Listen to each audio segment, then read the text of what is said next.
मुख्य अतिथि है आदरणीय ज्वाला प्रसाद जी आर्य।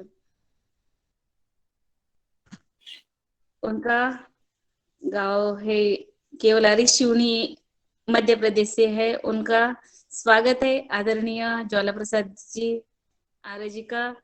ये सुंदर कक्षा लेते हैं, अध्यात्म के बारे में भी बहुत सुंदर मार्गदर्शन करते हैं और इनके पास तो पूरा ज्ञान भंडार भरा हुआ है।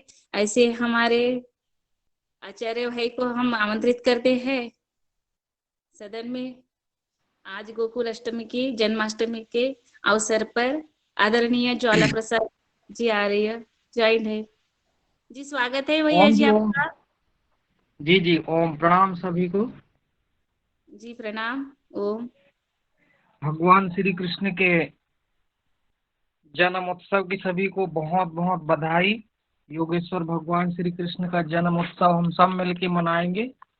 और आदरणीय बहन जी हमारी। आपका आपका वीडियो नहीं खुला है आरणी जी। जी सर। सभी को बहुत बहुत प्रणाम। और हमारी बहन जी जो मैंने उनसे कल बहुत आग्रह किया, हमारी बहन सरिता जी जो अभी अभी हरिद्वार से आई हुई हैं पंचकर्मा के लिए। वो 6-7 महीने से हरिद्वार में ही थी। कल उनसे मेरी बात हुई तो वो ठीक है बोले, एक दिन का कार्यक्रम हम जरूर करेंगे। तो मैं कृष्णाष्टमी में उनको आमंत्रित किया और बहुत अच्छे से उनका योग का कार्यक्रम रहा। योग आहार के बारे में प्राण के ऊपर उन्होंने बोला। भजनों के माध्यम से हमको योग भी कराते कराते, तो एक बार सभी लोगों के साथ हम तहे दिल से बहन जी का अभिनंदन करते हैं, स्वागत करते हैं और अभिनंदन नमस्कार वंदन करते हैं। और परम आदरणीय हमारे बड़े भ्राता श्री मुनीलाल जी का आशीर्वाद हमको हमेशा मिलता रहता है। उनको भी मेरा सत सत नमन है। बहन रंजना जी को बहुत बहुत सत सत वंदन, जिन्होंने कल मेरे को फोन करके और ये कार्यक्रम में आने का निमंत्रण दिया। और मेरा सौभाग्य है कि मैं योग आहार कार्यक्रम में जुड़ने का अवसर मिला, जहाँ पे बड़े बड़े विद्वान योगाचार्य जुड़ते हैं। ये सौभाग्य रहता है, कभी कभी अवसर आते हैं ऐसा। तो मेरी सब गुरु कृपा से होता है, आप लोगों से जुड़ने का अवसर मिलता है। तो सभी को मेरा नमस्कार, वंदन, ओम, प्रणाम। आइए आज सीधा बैठ करके आज भगवान कृष्ण के कहे हुए श्लोकों से हम आज के उत्सव की शुरुआत करेंगे। और भगवान कृष्ण का जन्म का उद्देश्य क्या था और हमारे जन्म का उद्देश्य क्या है, उसमें थोड़ी थोड़ी हम चर्चा करेंगे हम मिल करके। तो आइए सीधे बैठ करके एक बार लंबी गहरी सांस लेते हुए ओम की ध्वनि का उच्चारण करें और मेरे साथ भगवान कृष्ण के जो धर्म के लिए जो मूल सिद्धांत जो श्लोक है उसको हम आह्वान करते हुए आइए हम सब लोग एक बार आराधना करें। ओ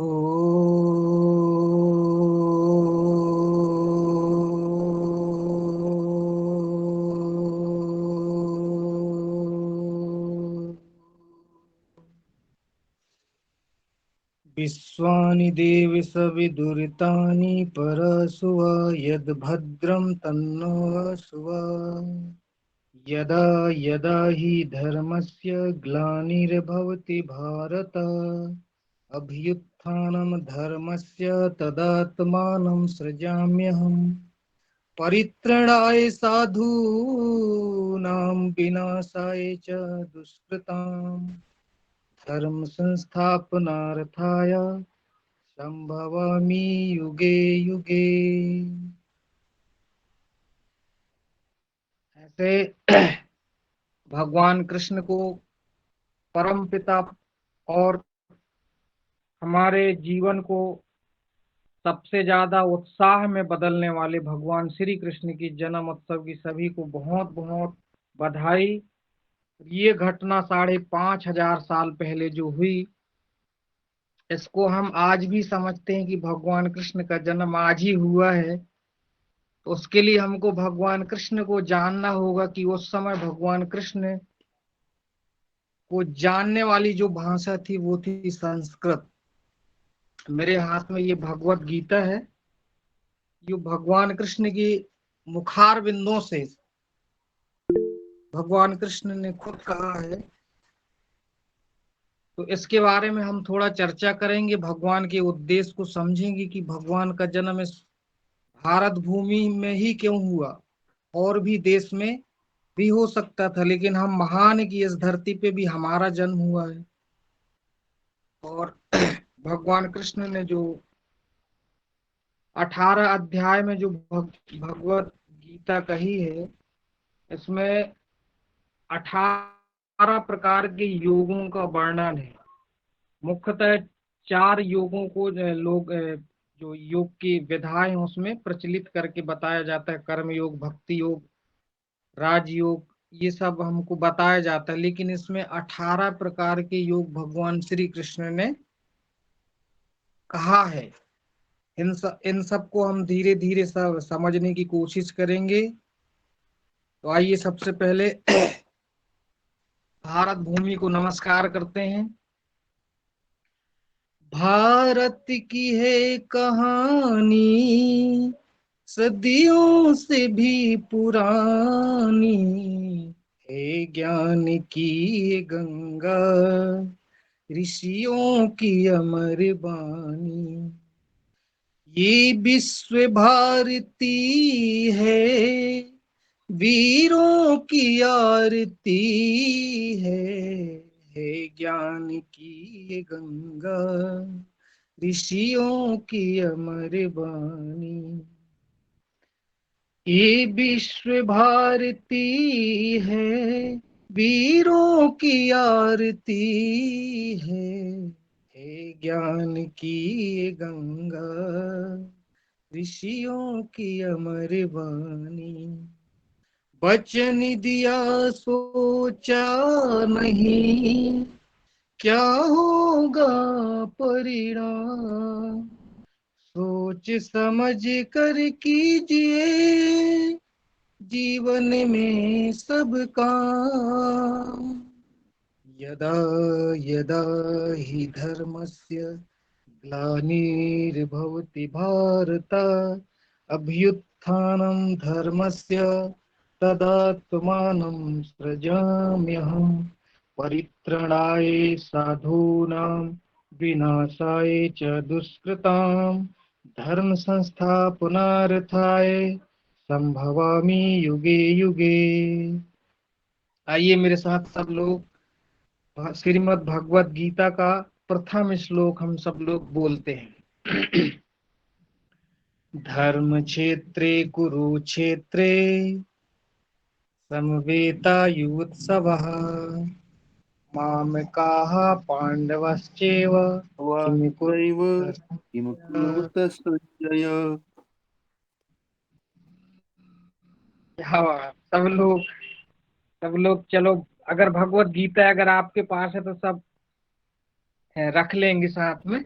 और आइए सबसे पहले तो हम भगवान कृष्ण को जाने। सबसे बड़ी चीज होती है क्या, कि हम भगवान को जानने का प्रयास करें कि भगवान कौन थे। भगवान श्री कृष्ण में कुछ इसमें थोड़ा सी रोशनी डालेंगे कि 5,500 साल पहले की घटना है, जब भगवान श्री कृष्ण का इस धरती पे जन्म हुआ। और हम सोचते हैं कि भगवान कृष्ण का जन्म आज ही हुआ है, ऐसा सोच के हम उत्सव मनाते हैं। क्योंकि हम तो उस समय नहीं थे, 5,500 साल पहले हम वहां नहीं थे। हमारा जन्म बहुत सालों बाद में हुआ है। इसलिए भगवान कृष्ण को जानने वाले भी जितने भी साहित्य हैं, जितने भी ग्रंथ हैं, वो वहां तक पहुंचने के लिए हमको वो कौन सी भाषा है जो 5,500 साल पहले भी भगवान के बारे में हमको जानकारी दे सकती है, तो वो है संस्कृत भाषा। और संस्कृत भाषा के अलावा एक दो भाषा और रही होगी, लेकिन मूलतः संस्कृत भाषा सभी भाषाओं की जननी है। तो हम 5,500 साल पहले की घटना को जानने के लिए संस्कृत में अगर देखा जाए, इतिहास को देखा जाए, इतिहास ग्रंथों को देखा जाए, तो इसमें सबसे पुराना ग्रंथ है महाभारत। और हमें प्रमाणिक जानकारी कौन देगा? उसके लिए मैं अधिकृत व्यक्ति नहीं हूं कि भगवान कृष्ण के बारे में मैं जानकारी दे सकूं। मैं उसके लिए अधिकृत नहीं हूं। मैं सिर्फ अध्ययन के अनुसार जानकारी दे सकते हैं। साहित्य और इतिहास को पढ़ करके मैं ये जानकारी आप तक पहुंचाने की कोशिश कर रहा हूं। मैं इसमें अधिकृत तो नहीं हूं, लेकिन फिर भी मैं कोशिश कर रहा हूं। तो उस समय भगवान कृष्ण के बारे में जो जानने वाली जो भाषा थी वो थी संस्कृत। उसके अलावा कोई भाषा हमको अभी उसका अध्ययन भी नहीं किए हम लोग कि वो भाषा वहां पे कौन कौन सी थी। हाँ, लेकिन महाग्रंथ महाभारत ग्रंथ जो अ, महर्षि वेद व्यास जी ने ऐसा लिखा, उसमें ये हमको मिलता है। महाभारत में, महाभारत के अंदर श्रीमद् भगवत गीता भी कुरुक्षेत्र और युद्ध के क्षेत्र में बोले गए श्लोकों में भी वही वर्णित है। उसके बाद सबसे पुराना ग्रंथ मिलता है हमारा महाभारत, और दूसरा है भागवत पुराण। ये 2500 साल पहले इसको लिखा गया।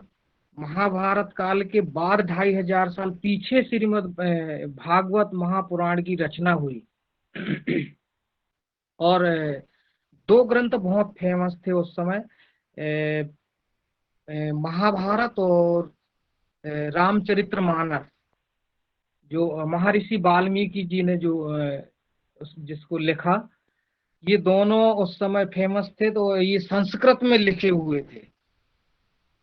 तो इनको जो अध्ययन करने वाले जो पंडित और ज्ञानी हमारे आप्त महापुरुष हैं, वो ये कहते हैं कि जब महाभारत लिखा गया तो इसका नाम पूर्व का जय जय नाम से ये प्रचलित था। फिर महर्षि व्यास ने इसको पांडवों को जब विजय होने के बाद जय करके ये ग्रंथ को लिखा। और महर्षि वेद व्यास जी जब इसको लिखे तो फिर उनके जो ब्रह्मचारी थे, फिर वो इनका अध्ययन करके इसको और भी सारे श्लोक जोड़ दिए। इसमें 4,500 श्लोक थे जय करके ग्रंथ में। फिर उसके बाद उनके शिष्यों ने फिर अध्ययन करके जो उनके बड़े व्याकरणाचार्य थे, वो उसका अध्ययन करके और भी श्लोक जोड़ करके उसमें 24,000 श्लोक उसमें जोड़ दिए गए नए। फिर उसके बाद उनकी फिर वो परंपरा रही। फिर वो अभी तो ये फिर उसके बाद 1,00,000 श्लोक उसमें जोड़ दिए गए। अभी तो और भी नए नए श्लोक उसमें जुड़ चुके हैं। तो ऐसा ये काल हमको अध्ययन करने में मिलता है। और भगवान कृष्ण ने जो अपने मुखार बिंदु से कहा, ऐसा महाभारत में मिलता है। जो वो है श्रीमद् भगवत गीता, जो दुनिया की सबसे ज्यादा प्रचलित और सबसे ज्यादा बिकी जाने वाली और घर घर में पढ़े जाने वाली, खाली हिंदुस्तान में नहीं पूरे विश्व में, अमेरिका में भी। अभी हमारे भारत के प्रधानमंत्री जी भी जब विदेशों में जाते हैं तो ये मेरे को देख के बड़ा गर्व होता है कि हमारे प्रधानमंत्री एक ग्रंथ को, एक साहित्य को, एक भगवान कृष्ण की वाणी को विदेशों की धरती में भी और बड़े बड़े राष्ट्र अध्यक्षों को ये देते हैं। तो मेरे को बहुत खुशी होती है। और हमको भी ये अध्ययन करना चाहिए, क्योंकि भगवत गीता भी संस्कृत में लिखी हुई है। तो हमको संस्कृत के बारे में जानने की कोशिश करना चाहिए। और हम सनातन संस्कृति को मानने वाले लोग, हमारी संस्कृति संस्कृत है, तो हमको ये अध्ययन करना ही चाहिए। तभी हम वेदों को पढ़ सकते हैं, संस्कृत के बारे में जान सकते हैं। ये गीता, श्रीमद् भगवत गीता में क्या लिखा है, इसको हम जान सकते हैं। भगवान श्री कृष्ण का जन्म का एक उद्देश्य था। वो उद्देश्य को हम कोट करते हैं सब मिल करके, और हमारा भी जन्म हुआ है वो भी एक उद्देश्य हो सकता है। और ऐसा स्वामी जी भी कहते हैं कि हर एक प्राणी का, हर एक घटना का एक उद्देश्य रहता है। किसी का भी जन्म होना इस धरती पे बगैर उद्देश्य के कोई नहीं आता है। तो ऐसे भगवान श्री कृष्ण के हम उद्देश्य के बारे में कुछ जानेंगे। उससे पहले हम ये कुछ योगों के बारे में जो भगवान श्री कृष्ण ने गीता में लिखा है। पहला है अर्जुन विषाद योग। श्रीमद् भगवत गीता का पहला जो अध्याय है वो है अर्जुन विषाद योग। इसका अर्थ ये है कि दोनों सेनाओं के प्रथम प्रधान सूरवीरों की गणना, और जब कुरुक्षेत्र में जब दोनों सेनाएं वहां खड़ी हो जाती हैं तो अर्जुन के मन में ये ग्लानि होने लगती है, निराशा, हताशा, एक हारने की ये जो भावना रहती है वो पैदा हो जाती है, कायरता पैदा हो जाती है। तो इसको कहा गया है अर्जुन विषाद योग। तो ये है श्रीमद् भगवत का ये पहला अध्याय है गीता का। तो इसमें भगवान कृष्ण ऐसी वाणी बोलते हैं अर्जुन के लिए ताकि वो ये कायरता से निकले, कायरता से निकालना ये गीता हमको सिखाती है। निराशा से, कुंठा से हमको कैसे निकलना है बाहर, ये हमको जीतना सिखाती श्रीमद् भगवत गीता। और भगवान कृष्ण ने हमको ये पहला योग निषाद योग, दूसरा सांख्य योग, शंका समाधान करना, जितने भी प्रश्न हमारे मन में, हमारे अंतरात्मा में या अर्जुन के पार्थ के मन में जो शंका रहती है वो सबको समाधान करते हैं। तीसरा है कर्म योग, ज्ञान योग। चौथा ज्ञान कर्म संन्यास योग, चौथे अध्याय में भगवान श्री कृष्ण कहते हैं।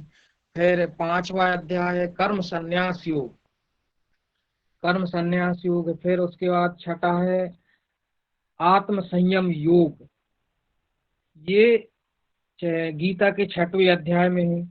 और फिर उसके बाद सातवां ज्ञान विज्ञान योग। फिर उसके बाद है 8वां अध्याय अक्षर ब्रह्म योग। ये जो एक एक नाम है ये बड़ी व्याख्या है इनकी। अगर इनको जो बड़े विद्वान हैं वो समझते होंगे ये एक एक शब्द की बड़ी, अक्षर ब्रह्म योग, अगर इसकी व्याख्या और इसको पूरा पढ़ें पूरे अध्याय को, शब्दों की इसमें महिमा है। ब्रह्म भगवान कृष्ण किस रूप में व्याप्त है पूरी सृष्टि में, समष्टि में ब्रह्म के रूप में, वो भी इसकी व्याख्या है उसमें। ब्रह्म आत्मा, आध्यात्मिक कर्मादि के विषयों के सभी प्रश्नों, अर्जुन के जो 7 प्रश्न रहते हैं उसके उत्तर उसमें देते हैं अक्षर ब्रह्म योग के माध्यम से। फिर है 9वां है राज विद्या राज गुहा योग, ये 9वां अध्याय है। फिर उसके बाद है विभूति योग, जो 10वें अध्याय में हमको मिलता है। इसमें भगवान श्री कृष्ण ने विभूति योग शक्तियों का कथन, इसका वर्णन है, और भक्ति योग का भी इसमें कथन है। तो फिर उसके बाद है 11वां विश्व रूप दर्शन योग। भगवान श्री कृष्ण ने अपने विराट स्वरूप का दर्शन कराते हैं। तो एक मंत्र वेदों में आता है, जो ब्रह्मांड में है वो हमारे शरीर में, यथा पिंडे तथा ब्रह्मांडे, इसका दर्शन। स्वामी रामदेव जी महाराज ये सूत्र को बहुत कोट करते हैं और बड़े बड़े मंचों से ये बोलते हैं, हमारे पिंड में जो व्याप्त है वो समस्त विश्व में व्याप्त है। और इसी को भगवान श्री कृष्ण भी ये ऋग्वेद को इसमें थोड़ा सा उसी का दर्शन है ये श्रीमद् भगवत गीता। तो ये विश्व रूप दर्शन योग, तो उसका दर्शन है 11वें अध्याय में। फिर उसके बाद 12वां अध्याय क्षेत्र क्षेत्र विभाग योग, ये हमारा 13वां अध्याय है, 13वां अध्याय। और फिर उसके बाद है 14 अध्याय में भगवान श्री कृष्ण ने गुण त्रय विभाग योग, गुण त्रय विभाग योग के नाम से ये लिखा गया है।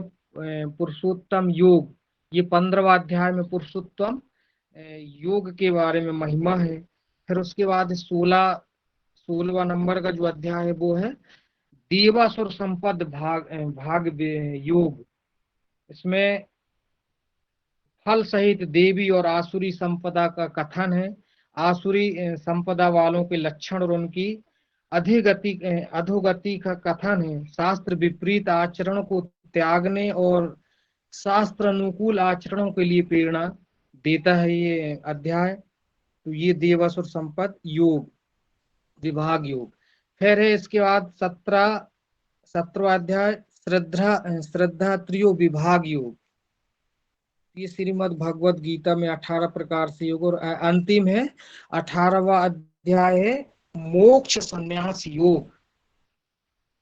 तो ये त्याग का विषय है लास्ट वाला। कर्म के होने में सांख्य सिद्धांत का कथन है। तीनों गुणों के अनुसार ज्ञान, कर्म, कर्ता, बुद्धि, धृति और सुख के पृथक पृथक भेद इसमें कहे गए हैं। फल सहित वर्ण धर्म के विषय है, ज्ञान निष्ठा का विषय है, भक्ति सहित कर्म योग का विषय है। श्रीमद् भगवत गीता का यहाँ पे समापन हो जाता है। तो इसमें जब हम महाभारत कालखंड में जाते हैं तो श्रीमद् भगवत गीता जो लिखी गई है इसका था करीब करीब 65 श्लोक थे इसमें। अभी इसमें और भी नए श्लोक जोड़ करके इसमें 700 करीब श्लोक हो जाते हैं, ऐसा मिलता है हमको।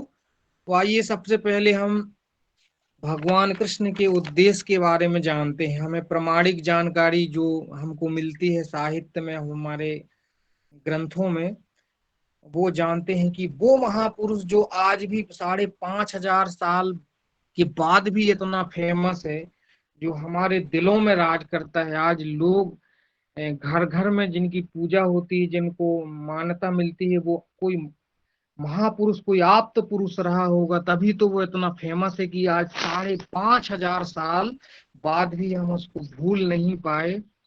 और भूलने का कोई प्रश्न नहीं है।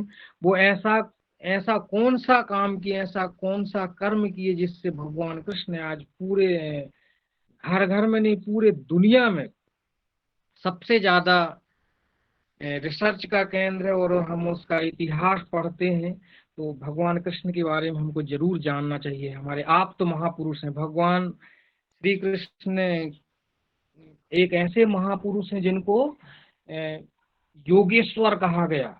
किसी भी अवतारी पुरुष को हमारे ऋषि मुनियों में ये योगेश्वर नाम नहीं जोड़ा, लेकिन भगवान श्री कृष्ण को योगेश्वर कहा गया।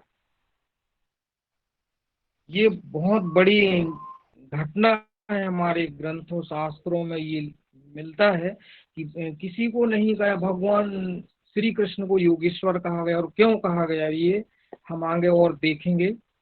और स्वामी दयानंद सरस्वती ने उनके बारे में कहा, वो भी आपको मैं बताऊंगा, कोशिश करूंगा जितना बन जाए। तो भगवान कृष्ण ने हमको इतनी बड़ी प्रेरणा दे के गए संसार को, जगत के समष्टि के कल्याण के लिए, कि हम आज भी उनको याद करते हैं। वो ऐसी वो कौन सी घटना थी जिसे भगवान कृष्ण ने करके गए, और आज भी वो अमर है, अजर है। और हम नहीं भी रहेंगे तो भी भगवान कृष्ण रहेंगे इस धरती पे, और उनकी कहानियां रहेगी, उनके नाम अमर रहेगा, उनकी वाणी अमर रहेगी। ये वो कौन सा कर्म है। तो धर्म की स्थापना के लिए उनका जो फेमस जो श्लोक है, यदा यदा ही धर्मस्य ग्लानिर्भवति भारत अभ्युत्थानम धर्मस्य तदात्मानं सृजाम्यहम्। ये घर घर में बोले जाने वाला श्लोक है। कर्माण्यवाधिकारस्ते मा फलेषु। हमारे कर्म की पूजा, कर्म सर्वश्रेष्ठ माना गया। भगवान कृष्ण ने गीता में कहा कि कर्म। और भगवान कृष्ण के जन्म की हम चर्चा करते हैं। सबसे पहले आज भगवान कृष्ण का जन्म हुआ था और जन्माष्टमी है, तो सब घर घर में सब लड्डू और मिठाई आज बटेगी और सब लोगों पूरे देश भर में धूमधाम से जन्माष्टमी मनाया जाएगा। सब प्रातः ही मना लेते हैं, सब एक दूसरे को बधाई देंगे। तो भगवान कृष्ण का जन्म उस परिस्थिति में हुआ जहाँ पे संकटों का अंबार लगा हुआ था, जहाँ पे मुसीबत की भरमार थी, इतना संकट था, इतनी अपरिस्थिति थी। वहां पे भगवान कृष्ण का जन्म वो भी जेल पे होता है। हमारे जीवन में तो कुछ भी कठिनाई नहीं है। रोज आदमी शाम सुबह मस्त दाल रोटी भोजन लड्डू पेड़ा खाता है और सुबह उठ करके चाय पीता है, योग करता है और दिन भर अपना कर्म योग करता है। लेकिन भगवान कृष्ण के उस जीवन को देखें या राम के जीवन को देखो, इतने कठिन में विषम स्थिति उनके जीवन में घटित हुई, हम कुछ भी उनका एक तिनका के बराबर भी ये संकट नहीं झेल पाएंगे जितना भगवान कृष्ण ने झेला, जितना भगवान श्री राम ने झेला। हमारे जीवन में उतनी कोई विषम परिस्थिति नहीं रही, इतना संकट गहराया नहीं। संकट तो आते हैं सभी मनुष्य जाति पे, सभी के, लेकिन उनके जीवन से हम अपनी तुलना करें, हर एक मनुष्य अगर अपनी तुलना करे तो हम भगवान श्री कृष्ण के संकट में और हमारे संकट में बहुत अंतर है। भगवान श्री कृष्ण के जन्म लेते ही साथ कंस उसको मार देना चाहता था, और जिसके जन्म से लेकर के जब वो राजा भी बन गए, द्वारका में जब राजा हो जाते हैं, उसके बाद भी आसुरी शक्ति का उनके ऊपर प्रहार करना जारी रहा। दुराचारी लोग उनसे हमेशा प्रताड़ित करने की कोशिश किए, लेकिन भगवान कृष्ण ने कभी हार नहीं माना और हमको युद्ध में कैसे जीतना है वो भी कला सिखा के गए, और सभी कायरता से बचने के लिए हमको सिखाया। तो आइए हम सबसे पहले भगवान कृष्ण का जन्म ऐसी परिस्थिति में हुआ जब भगवान कृष्ण के माता पिता कैद में थे और जेल के अंदर थे। उस समय भगवान कृष्ण का जन्म हुआ, 8वें गर्भ के रूप में भगवान कृष्ण का जन्म होता है। और वो जैसे ही उनका जन्म होता है तो कंस को पता चलता है, वैसे ही उनका वध करने के लिए वो तत्पर रहता है। उसके पहले वो सात पुत्रों का खत्म कर चुका था, वो 7 पुत्रों को मिटा चुका था कंस ने। ऐसी स्थिति में भगवान कृष्ण का जन्म होता है। तो हमारा भी जन्म किसी उद्देश्य के लिए हुआ है, और भगवान कृष्ण का जन्म भी धर्म की स्थापना का उद्देश्य था। और धर्म की स्थापना कैसे करना चाहिए ये भगवान कृष्ण ने हमको सिखाया है। तो हमारा जन्म भी किसी उद्देश्य के लिए हुआ। हमारा जन्म होता है कबीर, जब हम जन्म हुआ हमारा तो कैसा हुआ? कबीर जब हम पैदा हुए, जग हंसे हम रोए, ऐसी करनी कर चलो कि हम हंसे जग रोए। जब हमारा भी जन्म होता है तो सभी घर में खुशहाली होती है और हम रोते हैं। एक बच्चा का जन्म होता है तो क्या होता है, उसके मुखार बिंदु से ये रोने की आवाज आती है। वो ऐसा रोता है कि मैं कहाँ आ गया, कहाँ आ गया, ऐसे रोने की उसकी आवाज। वो ये सोचता है कि मैं जैसे कहाँ आ गया हूँ, भटक गया हूँ, ऐसा सोच करके वो रोता है। कुछ बड़ा होता है तो खेल खिलौने के लिए फिर रोता है। हंसना उसके जीवन में कब आता है, आइए हम थोड़ा सा चर्चा करते हैं। थोड़ा बड़ा होता है तो स्कूल कॉलेज जाने से रोता है, फिर उसमें अगर नंबर कम आए, सर्विस नहीं लग रही है तो रोता है, फिर उसके बाद शादी नहीं हो रही है तो रोता है, शादी हो गई तो और ज्यादा रोता है, क्योंकि पत्नी इतनी खतरनाक मिल जाती है वो और ज्यादा रोता है। ऐसे भी परिस्थिति होती जीवन में। और फिर थोड़ी समय निकलता है, लड़के बच्चे नहीं हो रहे तो रोता है, और अगर लड़के बच्चे हो गए तो फिर और ज्यादा रोता है कि इतने ज्यादा खतरनाक लड़के बच्चे पैदा हो गए कि वो माता पिता का कहना नहीं मानते, तो भी दुख होता है। तो हमारे पूरा जीवन की घटना देखें तो आदमी को मुस्कुराना बहुत कम समय है, सुख बहुत थोड़े में है और दुख ज्यादा में है। तो इसको भगवान कृष्ण के गीता के अनुसार हमको कैसे अच्छा बनाना है जीवन को, ये हम समझेंगे। तो युद्ध में जीतने की जो कला होती है कृष्ण से सीखना चाहिए हमको। धर्म के क्षेत्र में और अंतर्द्वंद में हमें विजय हासिल करना है। अगर हम कोई अच्छा काम करते हैं और हमारे घर में हमारी धर्म पत्नी हमको उसमें आगे बढ़ाती, हमको उत्साह देती है, हमको आगे बढ़ाने की प्रेरणा देती है, उसमें हमारा सहयोग करती है, तो वो हमारे कृष्ण से कम नहीं है। अगर हमारे भाई हमको सहयोग करते हैं, हम कोई अच्छा काम करते हैं, योग यज्ञ कराते हैं, घर घर में हम योग का प्रचार करते हैं, और उसमें हमारा कोई भी भाई हमको सहयोग करता है, साथ देता है, वो हमारा कृष्ण से भी, कृष्ण के बराबर वो हमारा सहयोगी है। तो ऐसे वहीं पे कृष्ण का जन्म हो जाता है। जब हमको अंधकार में हमको कोई रोशनी दिखाई दे और सत्य का मार्ग जब दिखने लगे, तो समझ लेना ये हमारा सारथी है।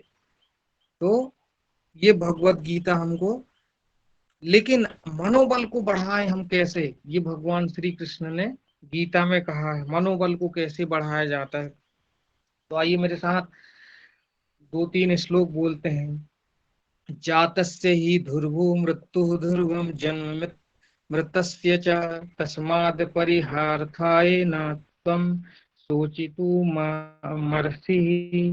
ये हमारे भगवान श्री कृष्ण ने अर्जुन को कहा है कि मतलब हारने के बाद भी जीतना है हमको, अंदर से हारना नहीं है। ये कला हमको सीखना है। योगस्थ कुरु कर्माणि संगम त्यक्त्वा धनंजय सिद्ध सिद्धो समभूत्वा समत्वम योग उच्येत कर्माण्डेवाधिकारस्ते मा फलेषु कदाचन मा कर्म फल हेतु भूर्मः ते संज्ञोत कर्मणि। ये सब कर्म की व्याख्या भगवान श्री कृष्ण ने गीता में कहा है। हमारा कर्म ही सबसे बड़ा धर्म है। और अभी इसके पहले हमारे मुनि लाल जी ने जो कर्म के ऊपर बोला, बहुत सुंदर बोला, सूक्ष्म रूप से बोला, लेकिन बड़ी बात उन्होंने कहा कि कर्म में अगर आदमी कर्म को अपना धर्म मानकर और आत्म अपेक्षा, आत्मा की पुकार से जोड़ दो, उस कर्म को निष्काम कर्म हो जाता है, और फिर उससे जो भी काम किया जाता है वो श्रेष्ठ होता है। वही भगवत कार्य है, वही महर्षियों का और हमारे गुरुओं का आदेश है, वही हमारे जितने भी आप्त महापुरुष हुए, हमारे वेदों में जो कहा गया है उनका आदेश है।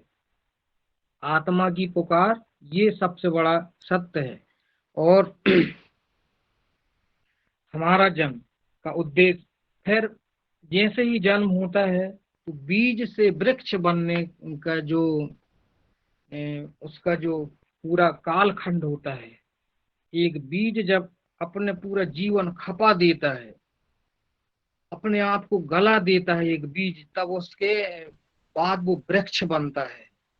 उसको गलाने के लिए क्या होता है, उसको जमीन में जाना पड़ता है, वहां पूरा गल जाना पड़ता है, उसके बाद उसमें एक वृक्ष तैयार होता है। ये है हमारा भगवान कृष्ण का जीवन से। तो हम ये सीखे कि भगवान श्री कृष्ण का जन्म इसलिए हुआ कि अन्याय धर्म को मिटाना और नारियों की रक्षा करने के लिए भगवान श्री कृष्ण का जन्म हुआ। लेकिन बहुत सारी दंत कथाओं में और भागवत कथा में ऐसा बताया जाता है कि नहीं, भगवान श्री कृष्ण ने ये रास लीला रचाया, राधा के प्रेमी थे और इतने हजार रानियां थी। ये सब दंत कथाओं में और श्रीमद् भगवत गीता में ये नहीं है। से महाभारत में ये सब है, लेकिन उसमें ये नहीं है कि भगवान श्री कृष्ण ने बहुत सारी पटरानियां थी, राधा से ये विवाह किए और ये किया वो किया, रासलीला किया। ये मेरे अध्ययन में नहीं आया है। और भगवान श्री कृष्ण के बारे में बहुत सारे कुछ ऐसे शब्द इस्तेमाल करते हैं जो बहुत सारे विद्वानों को नहीं करना चाहिए। अब मैं किसी को नहीं कहूंगा, लेकिन मेरा अपना मानना है, मेरा व्यक्तिगत मेरा खुद का विचार है कि जो हमारे शास्त्रों में कहा गया है, जो सत्य कहा गया है, वही हम सभी को आगे बढ़ाना चाहिए, सभी तक पहुंचाना चाहिए। तो भगवान कृष्ण के बारे में भी बहुत सारे लोग कहते रहते हैं कि भगवान कृष्ण ऐसे थे वैसे थे, लेकिन भगवान कृष्ण महायोगेश्वर थे। और जो भगवान कृष्ण के बारे में नहीं जानता, उनको महाभारत कालखंड, महाभारत को पढ़ना चाहिए। जो सिर्फ भागवत कथा को जानते हैं उनको महाभारत का एक बार अध्ययन करना चाहिए। महाभारत को आप अध्ययन करोगे तो जो भागवत कथा है ये 2500 साल पहले लिखी गई। महाभारत 5,500 साल मिलता है उसका इतिहास। लेकिन उसके बाद 2,500 पीछे ये भागवत कथा लिखी गई और इसको लिखने वाला एक कवि था। यहाँ पे अगर किसी को ऐसा लगे कि नहीं भागवत कथा के ऊपर ये कटाक्ष हो रहा है तो मैं मैं उनसे माफी चाहूंगा कि मैं ये वही बात रखूंगा जो स्वामी दयानंद सरस्वती, जो सबसे बड़े व्याकरणाचार्य से सभी वेदों का अध्ययन किया था, सभी शास्त्रों को अध्ययन करके उन्होंने सत्यार्थ प्रकाश करके एक पुस्तक, उसमें भी उसका जिक्र किया गया है। तो उसमें भगवान श्री कृष्ण के चरित्र को स्वामी दयानंद सरस्वती जी ने उसमें लिखा है। तो दयानंद स्वामी जी के महाराज ने ये भी लिखा है कि कौन से ग्रंथ हमको पढ़ने योग्य हैं, पढ़ने के योग्य हैं, वो ग्रंथों के उन्होंने नाम भी लिया, जिसमें साहित्य हैं और इतिहास कुछ ग्रंथ हैं। तो उनके रामायण और महाभारत को स्वामी दयानंद सरस्वती जी ने सत्यार्थ प्रकाश में कहा है कि ये पढ़ने लायक, हमको बल देने वाले, हमको ताकत देने वाले ये ग्रंथ हमको पढ़ना चाहिए। रामायण और भगवत गीता, महाभारत, ये हमको ग्रंथ पढ़ना चाहिए। और भागवत जाल ग्रंथों के जैसा स्वामी जी ने बताया है कि ये भागवत जो है ये जाल ग्रंथ है। भागवत की रचना 2,500 साल पहले की गई है। उसको लिखने वाला बोमदेव नाम का एक कवि ने लिखा है। उसने एक पुस्तक और लिखी है, मत्रिशय करके एक पुस्तक है, उसको ये बोमदेव जी एक कवि थे, उन्होंने ये भागवत और ये लिखा है। तो व्यास जी ने लिखा है वो ग्रंथ है, जय नाम का ग्रंथ है, जो पांडव का विजय होने के बाद ये ग्रंथ को लिखा गया। और इसमें 4,500 श्लोक थे, उनके ब्रह्मचारियों ने व्याख्या करके 24 लाख कर दिए। फिर वो बढ़ते गए, अभी तो बहुत सारे उसमें श्लोक जुड़ गए हैं। तो ये स्वामी दयानंद सरस्वती जी ने भगवान कृष्ण के बारे में, और भगवान श्री कृष्ण को स्वामी जी ने कहा है कि श्री कृष्ण का जो जन्म है वो आप महापुरुषों के जैसा है। उन्होंने कहा कि महापुरुषों के, आप तो महापुरुष, आप तो मतलब जो कभी किसी के साथ गलत नहीं किया उसको आप तो पुरुष कहते हैं, महापुरुष कहते हैं।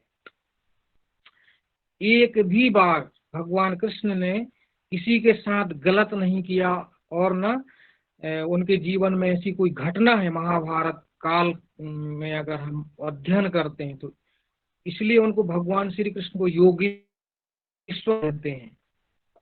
तो ऐसे हमारे स्वामी जी ने कहा कि श्री कृष्ण का जन्म चरित्रवान महापुरुष और योगेश्वर के नाम से प्रसिद्ध हुआ, इसलिए आज उनका चरित्र अभी तक जीवित है और अनंत काल तक रहेगा, जब तक ये धरती रहेगी। तो भगवान श्री कृष्ण की महिमा स्वामी दयानंद सरस्वती जी ने बड़े अच्छे से सत्यार्थ प्रकाश में जिन्होंने वर्णन किया है। जिनका जन्म दिव्य था, जिनका उद्देश्य दिव्य था, जिनका चरित्र दिव्य था, जिनका देखना दिव्य था, जिनका बोलना चालना और जो भी कहें सारे कर्म दिव्य होना, उसी को क्या कहते हैं? आप्त पुरुष कहते हैं, महापुरुष कहते हैं, चरित्रवान योगेश्वर भगवान श्री कृष्ण। ऐसे भगवान श्री कृष्ण को हम मानने वाले सनातनी संस्कृत हमको गर्व होना चाहिए कि हम उस धरती पे जन्म हुआ हमारा जहाँ पे भगवान श्री कृष्ण का जन्म हुआ था। उस महापुरुष को हम याद करते हैं आज, और हम जाने भगवान कृष्ण को, और हम सभी को बताएं कि भगवान कृष्ण ऐसे नहीं थे, रास रचाने वाले भगवान कृष्ण नहीं थे, कई हजार गोपिकाओं से शादी करने वाले नहीं थे। आसुरी शक्ति सताने के कारण बहुत सारी महिलाओं को कैद में रखा था एक असुर ने। उनकी रक्षा के लिए भगवान श्री कृष्ण ने द्वारिका में आश्रय दिया था, उनसे शादी नहीं किया था। जो इतने हजार रानियों से शादी करने का बहुत सारे लोग वर्णन करते हैं। पहली चीज, मैं ये ग्रंथों के अनुसार कह रहा हूँ, ये मेरा कथन नहीं है, ये ग्रंथ में कहा गया है। तो भगवान कृष्ण आप तो महापुरुष थे, भगवान कृष्ण एक संगीतज्ञ थे, भगवान श्री कृष्ण एक संगीत से जुड़ी एक विद्या से भी थे, वो खुद एक बांसुरी और बजाते थे और पूरी दुनिया को अपनी तरफ आकर्षित कर लेते थे। ऐसा आकर्षण था, जैसे कोई भी महापुरुष का तेज ओज ऑरा जो रहता है वो आकर्षित करता है। ऐसे भगवान श्री कृष्ण अगर बांसुरी बजाते तो पूरी दुनिया आकर्षित हो जाती थी, ऐसा भी उसमें वर्णन है। तो आइए कुछ भगवान श्री कृष्ण से हम प्रेरणा लेते हैं कि हमारा जन्म उस उद्देश्य के लिए हुआ है कि हम सत्य की स्थापना कर सकें, हम अपने घर में मंदिर बना सकें, हम अपने घर को कैसे सत्य के मार्ग पे ले चलें और हमारे पीछे भी हजारों लोग चल पड़े। ऐसा हमको काम करना है, पूरी दुनिया में छा जाना है, हमको अपने स्वरूप में रहना है, अपने स्वधर्म में रह करके हम वो स्थिति को प्राप्त कर सकते हैं। स्वामी जी भी कहते हैं कि जो अपने स्वरूप में जीता है वो दुनिया को आकर्षित कर सकता है। जैसे भगवान कृष्ण ने अपनी तरफ पूरी विश्व का ध्यान आकर्षित कर लिए थे और भगवान श्री कृष्ण ने कोई भी परिस्थिति में हारा नहीं और न किसी ने भगवान श्री कृष्ण से अभद्र व्यवहार किया। ऐसा बहुत सारे लोग कहते हैं कि भगवान श्री कृष्ण ने, चलो वो बात एक अलग है, कभी समय रहेगा हम मूल सिद्धांतों पे आते कि हमारा उद्देश्य समझते हैं, हम अपने स्वरूप में जीना सीखें। ये गीता का योग है। और अपने आत्म धर्म में रहना, अपने गुरु धर्म में, अपने ऋषि धर्म में, अपने वेद धर्म में रहना। जैसे गुरु कहते हैं, जैसे वेद कहते हैं, जैसे गीता कहती है, वैसे करो। फिर लाभ हानि, जय पराजय, जीत हार, ये कोई चीज मायना नहीं रखता। हम इसकी परवाह नहीं करें, हम आगे बढ़ते रहना है। हमारी गुरु परंपरा, ऋषि परंपरा, वेद परंपरा, इसको मानते हुए गुरु का आदेश का पालन करना है। यही हमको सबसे बड़ी शिक्षा भगवान श्री कृष्ण के जीवन से मिलता है। और कितने लोग घर में ही हार जाते हैं। युद्ध, हमारे मन में भी एक युद्ध चलता रहता है। धर्म क्षेत्र, कुरुक्षेत्र, धर्म के क्षेत्र में, हमारे मन के क्षेत्र में, हमारे अंदर एक द्वंद्व चलता रहता है। एक विषम परिस्थिति, हमारे मन में दो प्रकार से भावना उठती। एक कहता है कि कर्म करूं और एक कहता है कर्म नहीं करूं। एक मन कहता है कि ये काम कर लेना चाहिए, एक कहता है कि नहीं कर लेना चाहिए।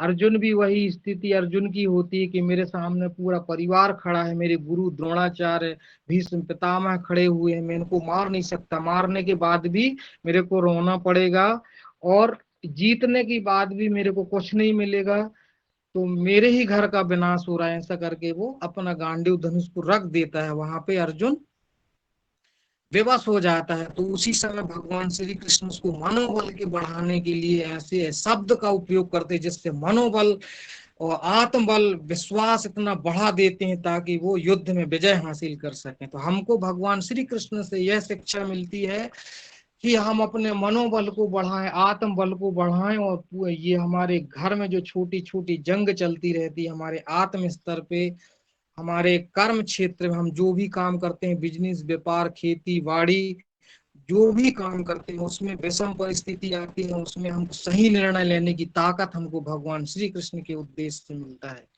तो हम जब भी हमको अकर्मण्य आलस्य जब घेर लेता है तो हमको भगवान श्री कृष्ण के पथ चिन्हों पे चलना चाहिए, उनसे प्रेरणा लेना चाहिए। और भगवान श्री कृष्ण ने गीता में कहा है कि जो महापुरुषों के चरित्र और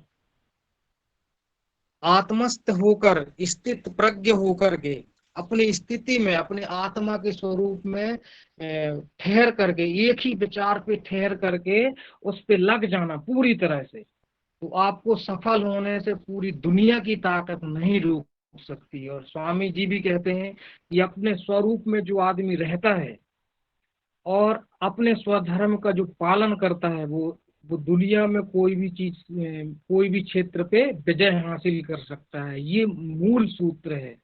संग्राम को जीतना चाहते हो, हमारे घर के छोटे छोटे विचारों से, जो घर में विषम परिस्थिति, लड़ाई झगड़े और बहुत सारे निर्णय लेने की क्षमता है, वो वहाँ पे हम असहाय हो जाते हैं। तो उस समय हमको महापुरुषों से हमको ये सीखना चाहिए कि अब वो, उनके जीवन में बहुत सारे संकट थे लेकिन वो उस युद्ध में हारे नहीं, हमको हंसना सिखाया, संकट में मुस्कुराना कैसे चाहिए, ये भगवान श्री कृष्ण ने और जीतना सिखाया, हमको हारना नहीं सिखाया है।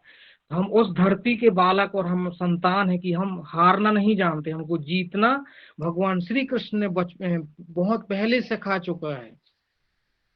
हम अभी बहुत सारे बहाने करते हैं कि नहीं हमसे नहीं हो पाएगा, इतना बड़ा कार्य हम कैसे करेंगे। जैसे स्वामी जी ने बोल दिया कि 1000 लोगों को योग से जोड़ना है, तो हम सोचते हैं कैसे जोड़ेंगे, हमारे पास तो ये सामर्थ्य नहीं है, हमारे पास गाड़ी नहीं है, हमारे पास आने जाने की व्यवस्था नहीं है, हमारे पास धन दौलत नहीं है। हम ये बहाने करने वाला आदमी आज भी बहुत कुछ कर सकता है। स्वामी जी ने जब स्वामी जी के पास अभी हमारे पास बहुत कुछ है, हमारे पास घर है, थोड़ी सी खेती है, थोड़ा सा धंधा हो जाता है अपना, लेकिन भगवान हमारे महापुरुषों में जैसे स्वामी रामदेव जी महाराज के जीवन को अगर देखें तो ऐसी स्थिति में उनके पास ना घर था, वो घर से जब निकले तो कुछ भी नहीं था, लेकिन आज वो इंसान अरबपति है। पूरी दुनिया के जो वर्ल्ड लीडर और जो पावरफुल लोग, जो धनी लोगों में उनकी लिस्ट में आचार्य बालकृष्ण जी का नाम, स्वामी जी का नाम है।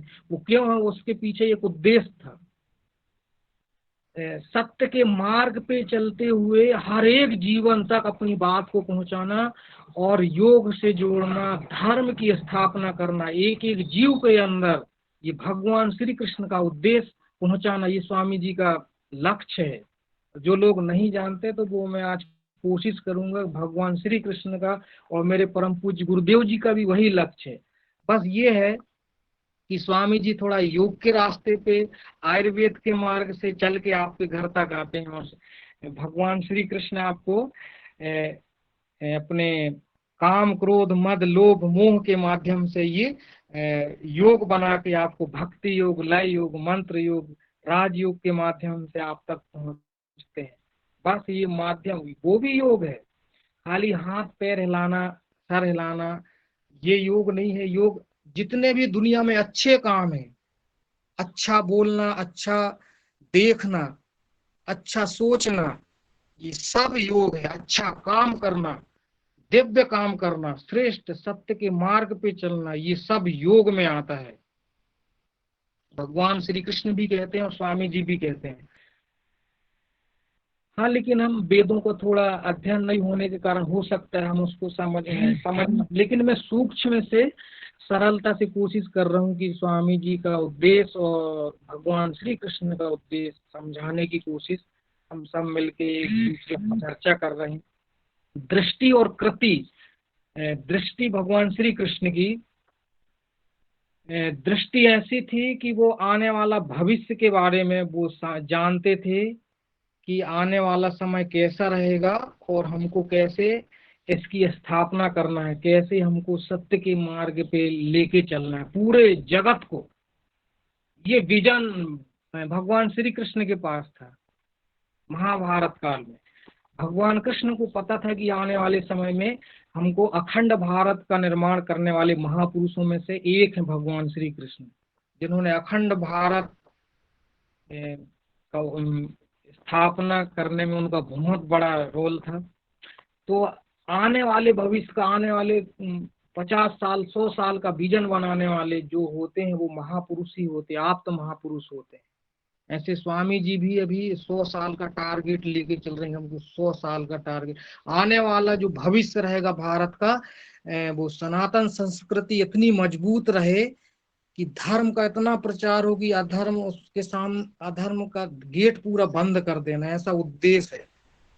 खाली हम ऑनलाइन में योग कर लेना और 2-4 लोगों से बात कर लेना ये नहीं, हमको योग वहां तक पहुंचाना है जहां एक अनपढ़ आदमी जो गांव में रहता है और जो 4वीं 5वीं पढ़ा है, वहां तक हमको योग गांव गांव घर घर में लेके जाना है। योग भगवान श्री कृष्ण भी योगेश्वर थे, स्वामी रामदेव जी भी वही काम कर रहे हैं। कर्मांडे बाधिकारस्ते, हम अपने कर्म बस करना है, बाकी निमित्त सारी शक्तियां हमको ब्रह्मांड से मिलेंगी, सारी शक्ति। आप सोचो बस कि हमको ये काम करना, ये संकल्प लेने का दिन है आज। तो अगर हम एक भी संकल्प लेते हैं भगवान श्री कृष्ण के जीवन से, जैसे दृष्टि और कृति, देखना, सोचना, बोलना, चलना फिरना, ये सब हमको श्रेष्ठ होना चाहिए। हमारे हमारे जो भी योग के जो शिक्षक हैं, योग कार्यकर्ता हैं हमारे गांव में जो प्रचार प्रसार करते हैं, ये स्वामी जी को देखते हैं जो टीवी में, और फिर उनके कार्यकर्ता को देखते हैं तो उनको ये लगता है ये स्वामी जी के शिष्य हैं और ये हमको स्वामी जी तक ले जाने का एक साधन है। तो वो हमको, हमारे अंदर वो स्वामी जी को देखते हैं, स्वामी रामदेव जी की, कि ये स्वामी जी के कार्यकर्ता है।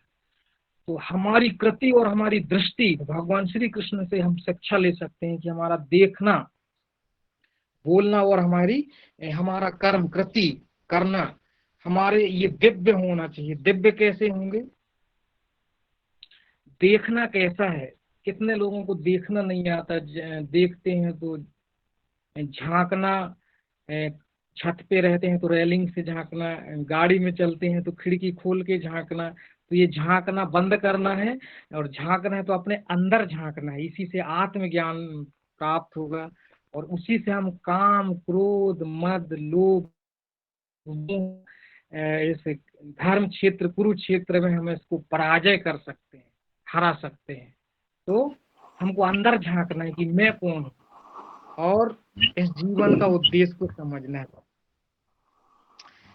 तो मेरे से जितना कोशिश है कि दृष्टि और कृति, तुम जैसा देखते हो वैसा बन जाओगे। ये स्वामी जी ने कहा है, सात्विक दृष्टि रखना है सभी कार्यकर्ताओं को। आज से ये संकल्प लेना, सात्विक दृष्टि, घर में, परिवार में, संबंध में, व्यवहार में, वाणी में, चाहे कोई भी मंच हो, हर एक मानव के प्रति, हर एक जीव के प्रति हमको क्या रखना है? सात्विक दृष्टि। देखने की भी एक बहुत बड़ी कला होती है, हमको कैसे देखना चाहिए। सुनना, हमको कैसे सुनना चाहिए। कितने युवा लोग, युवान भाई बहन ऐसा सुनते हैं। मैंने एक आदमी को सुना, वो ईयरफोन लगा के क्या सुन रहा था? फिल्मी गीत, मेरा तन डोले मेरा मन डोले, जीवन का हुआ बेकरार रे, कौन चलावे साइकिल। ये सब काम नहीं चलेगा ऐसा सुनने से। हमको सुनना के किसको चाहिए? भगवान श्री कृष्ण को सुनो आप। भगवान श्री राम जी के जीवन, ये सुनो आप, भगवान रामायण को सुनो अगर बहुत सुंदर, सुनना ही है तो। बहुत सुंदर और आदरणीय, अच्छे स्वामी रामदेव जी, बिल्कुल। बहुत सुंदर जी जी आदरणीय आदरणीय योगाचार्य जी, जी आप जो है गीता के माध्यम से और जहाँ जहाँ आप पूरे मध्य प्रदेश में भगवान श्री कृष्ण के चरित्र का वर्णन करते हैं, आप परम पूज्य स्वामी जी, परम सिद्ध आचार्य जी के अभियान को गति दे रहे हैं। आपके प्रयास को प्रणाम करता हूँ। हमारे जो योगाचार्य जो भागवत कथाएं सुनाते हैं, आप जो है योग कराते हैं और योग के साथ साथ पहले भागवत सुनने वालों को आप स्वस्थ करते हैं, उसके सामाजिक परिवर्तन लाने के लिए आप प्रयास कर रहे हैं। आपके ऐसे पुरुषार्थ को मैं दैनिक योगाहार कार्यक्रम के माध्यम से आपका धन्यवाद ज्ञापित करता हूँ। चूंकि अभी लगभग 7:45 बज गए हैं, 7:45 हो गए हैं। सभी हमारे उपस्थित सदन के भाई बहनों का हम आज कृष्ण जन्माष्टमी के उपलक्ष्य में सबका हार्दिक बधाई, शुभकामनाएं लेंगे।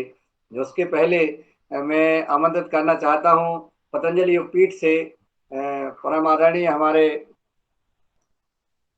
सीजीएम श्री पवन सर जी, जो जिनके नेतृत्व में योग दैनिक योगाहार कार्यक्रम लगातार 474 दिन पूर्ण कर चुके हैं। मैं उनको सादर आमंत्रित करता हूं कि वो आए। आज की हमारी योग शिक्षिका बहन सरिता जी और आज के हमारे चीफ गेस्ट आदरणीय ज्वाला प्रसाद जी, आर जी, और इस दैनिक योगाहार कार्यक्रम में दिशा मार्गदर्शन देने का कष्ट करें। आदरणीय पवन सर जी। जी नमस्कार, नमस्कार सभी को। और सबसे पहले तो जन्माष्टमी के अवसर पर सभी को बहुत बहुत शुभकामनाएं। इस अवसर पर हमें आज मुख्य अतिथि के माध्यम से भगवान श्री कृष्ण की विभिन्न लीलाओं और विभिन्न उनके द्वारा जो ज्ञान दिया गया है, जो हमें 5000 वर्ष पूर्व से मिलता जा रहा है, उसको आज आत्मसात करने का भी अवसर मिला है। और इस अवसर पर यह भी याद करने का अवसर मिलता है कि जो भी बात बताई गई है उसका हम कैसे अनुसरण करेंगे। उसको अनुसरण करने के लिए हमें क्या क्या चीजें करनी है, किन किन चीजों का ध्यान रखना है। तो ये तो हमारे अपने व्यक्तिगत रूप से भी हम इसको अपनी अपनी क्षमता के अनुसार, अपनी अपनी रुचि के अनुसार आत्मसात करने का प्रयास करते हैं। जो भी अच्छी चीजें बताई गई हैं और उनको अपनी परिस्थिति के अनुसार देखते हुए जो भी चीजें संभवतः किसी भी व्यक्ति विशेष को या उसके परिवार को या समाज को फायदा दे सकती हैं, ऐसी सब चीजों को हमें आत्मसात करना चाहिए, उसका विस्तारीकरण भी करना चाहिए और उसके माध्यम से अपना जीवन और दूसरे के जीवन पर को भी प्रकाशमय और बेहतर बनाने का प्रयास करते रहना चाहिए। इस योगाहार कक्षा में भी हम यही प्रयास करते हैं कि हम रोज कुछ नया सीखें, कुछ नया जो दूसरे के अनुभव हैं उससे सीखते हुए अपनी जिंदगी में या दूसरों की जिंदगी में कुछ बेहतरी लाने का प्रयास करें। तो ये सब चीजें अ, हमारे सनातन धर्म में, सनातन संस्कृति में बहुत समय से ये सब चीजों के ऊपर अलग अलग समय पर अलग अलग महापुरुषों ने अपना व्याख्यान दिया है, अपने ढंग से उसको समझाने का प्रयास किया है। और इसी वजह से ही आज यह जो भारत भूमि है जिसमें इतने सारे महापुरुषों का जन्म हुआ, आज से नहीं कई वर्षों पहले से, यही जगह क्यों चुनी गई, इस पर भी कुछ प्रकाश डाला है। तो ये सब नियत है, ये भगवान की इच्छा है और उस नियति के अनुसार ही ये सारा ब्रह्मांड चल रहा है, ऐसा मेरा भी मानना है। और लेकिन इस नियति को जो चल रही है इसको और बेहतरी करने पर हम और क्या योगदान कर सकते हैं, यह सब ही हमारा प्रयास रहना चाहिए। क्योंकि कई बार हम अपनी संस्कृति, अपनी सनातन धर्म में बताई गई बातों को भूल जाते हैं, उसको भी बार बार याद दिलाने की जरूरत रहती है और उससे हम प्रेरित रहते हैं कि हम किसी भी चीज को बार बार समझने का, अलग अलग विषयों में अलग अलग लोगों के माध्यम से इन सब सुनने का प्रयास करेंगे, समझने का प्रयास करेंगे, कुछ कार्य भी करने का प्रयास करेंगे, तो निश्चित रूप से हम प्रगति की तरफ बढ़ेंगे, आगे हम प्रोग्रेस करेंगे। अन्यथा हम अन्य जगह की जो संस्कृतियां हैं, बहुत पुरातन संस्कृतियां पूरे विश्व में खंडित हुई हैं और उनका सफाया हो गया, उनका नामो निशान नहीं रहा। लेकिन केवल सनातन धर्म ही ऐसा है, सनातन पद्धति ही ऐसी है जो कि लगातार इतने सारा विरोध होने के बाद, इतने आक्रमण होने के बाद भी अभी तक के हम टिके हुए हैं और इसका विस्तारीकरण भी कर रहे हैं। लेकिन वर्तमान की परिस्थितियों में को देखते हुए और इसके ऊपर विचार करते हुए, इसको समझते हुए हमें और प्रयास करने की जरूरत है। तो आज का दिन भगवान श्री कृष्ण की जन्मोत्सव को मनाते हुए और उसको मानते हुए हम एक बार पुनः अपने आप को संकल्पित करने का प्रयास करें कि हम जो भी अच्छी चीजें हैं उसको अपने जीवन में उतारेंगे, उसको दूसरे जो हमारे और लोग हैं उनके साथ भी इसमें चर्चा करेंगे। तो ऐसा करते हुए हम निश्चित रूप से अपने कार्य को और अपने जीवन का जो उद्देश्य है, ये बहुत महत्वपूर्ण बात है कि हमारे जीवन का उद्देश्य क्या है, इसके बारे में सबने आत्मचिंतन करना है। हमारे जीवन का उद्देश्य का और उसका हमारे व्यक्तिगत जीवन में और हमारे सामाजिक जीवन में उसका क्या प्रभाव पड़ता है या उपयोग हो रहा है, इसके बारे में भी आत्मचिंतन करने का आज एक अवसर भी है। इस माध्यम से अपने आप को आत्मचिंतन करते हुए हम कार्य करेंगे तो बहुत सुंदर रहेगा। आज की योग शिक्षिका बहन ने भी बहुत अच्छी तरह से योग कराया और हालांकि मैं पूर्ण रूप से उसमें सम्मिलित नहीं था, लेकिन जो जितना भी मैं सम्मिलित रहा उसमें उनका भी बहुत बहुत अभिनंदन है। और इस सारे प्रयास को करने के लिए जो भी हमारे जितने भी साथी इसमें लगे हुए हैं, आप सभी को बहुत अभिनंदन और जन्माष्टमी के अवसर पर पुनः सभी को बधाइयाँ, नमस्कार, धन्यवाद, ओम। धन्यवाद आदरणीय श्री पवन सर जी, आपके द्वारा हमें मार्गदर्शन मिला और जन्मदिन की हार्दिक बधाई, शुभकामनाएं दी। मैं सदन से निवेदन करना चाहता हूं कि आज बड़ा हर्षोल्लास का दिन है, कृष्ण जन्मोत्सव है तो मैं क्यों ना हम आपस में एक अपने परिचय के साथ जन्मदिन की हार्दिक बधाई शुभकामनाएं सबको अग्रेसित करें। तो मैं हमारे इस देने के उपहार कार्यक्रम में बहुत ही ऊर्जावान राज्य प्रभारी परमादरणीय करम कोरी जी उपस्थित हैं झारखंड से। मैं चाहूंगा कि अगर मेरी आवाज आप तक पहुंच रही है तो इस जन्मदिन की हार्दिक बधाई शुभकामनाएं देने का कष्ट करें। आदरणीय करम जी। आवाज नहीं पहुंच रही है। आदरणीय राजश्री कुशवाहा जी।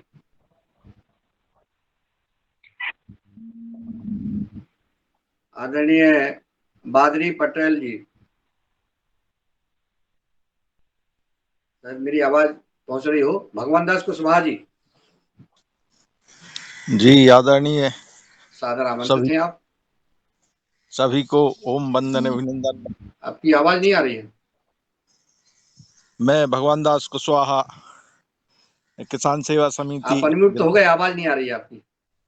अरे नहीं चालू आज आ रही है, आ रही है। जी जी जी सभी मैं आज कृष्ण जन्माष्टमी के अवसर पर सभी को हार्दिक बधाई अभिनंदन वंदन और सभी का दिन मंगलमय हो और आगे का जो हमारा जीवन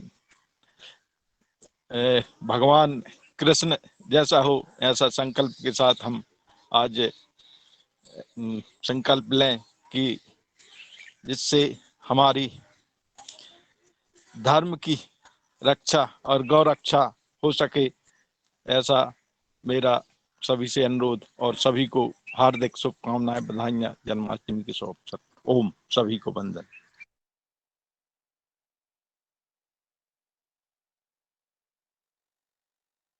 मेरी आवाज आ रही है आप तक? हाँ जी आ रही है। आदरणीय भारती ठाकुर जी सादर आमंत्रित थी। आदरणीय भुवनेश्वर राय जी। धन्यवाद आदरणीय मुन्नीलाल जी। आज के इस योगाहार क्लास में उपस्थित सभी महानुभावों का मैं हृदय से स्वागत करता हूं और आज श्री कृष्ण जन्माष्टमी के इस शुभ अवसर पर सभी को हार्दिक शुभकामनाएं देता हूं। बस आज ज्यादा नहीं बोलूंगा, लेकिन इतना जरूर कहूंगा कि आज के जो मुख्य अतिथि थे उन्होंने श्री कृष्ण जी के जीवन गाथा के बारे में बता करके और हम सब लोगों को लाभान्वित किए कि किस तरह से एक महापुरुष जो होते हैं उनके आचरण का अनुसरण करते हुए हम कैसे आगे बढ़ते हैं। तो इसी के साथ हम लोग महान पुरुषों को ध्यान में रखते हुए कि वो किस तरह से अपने कार्यों को किए, उसी तरह से हम लोग भी अपने कार्यों को करते हुए आगे बढ़ें। निश्चित रूप से सब खुशहाल रहेंगे। इसी के साथ मैं अपनी वाणी को विराम देता हूँ। एक बार सभी को बहुत बहुत धन्यवाद। धन्यवाद आदरणीय भुवनेश्वर राय जी। अभी आप उत्तर प्रदेश से थे। आदरणीय बने सिंह जी आगर जिले से मध्य प्रदेश से आपको आमंत्रित करते हैं।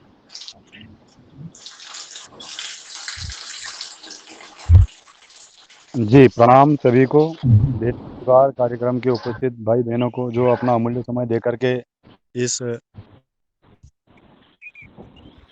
अमृत तुल्य योजना को देश के विभिन्न भागों में और जन जन तक पहुंचाने का कार्य कर रहे हैं, उन सभी के लिए मैं आपको प्रणाम करता हूं।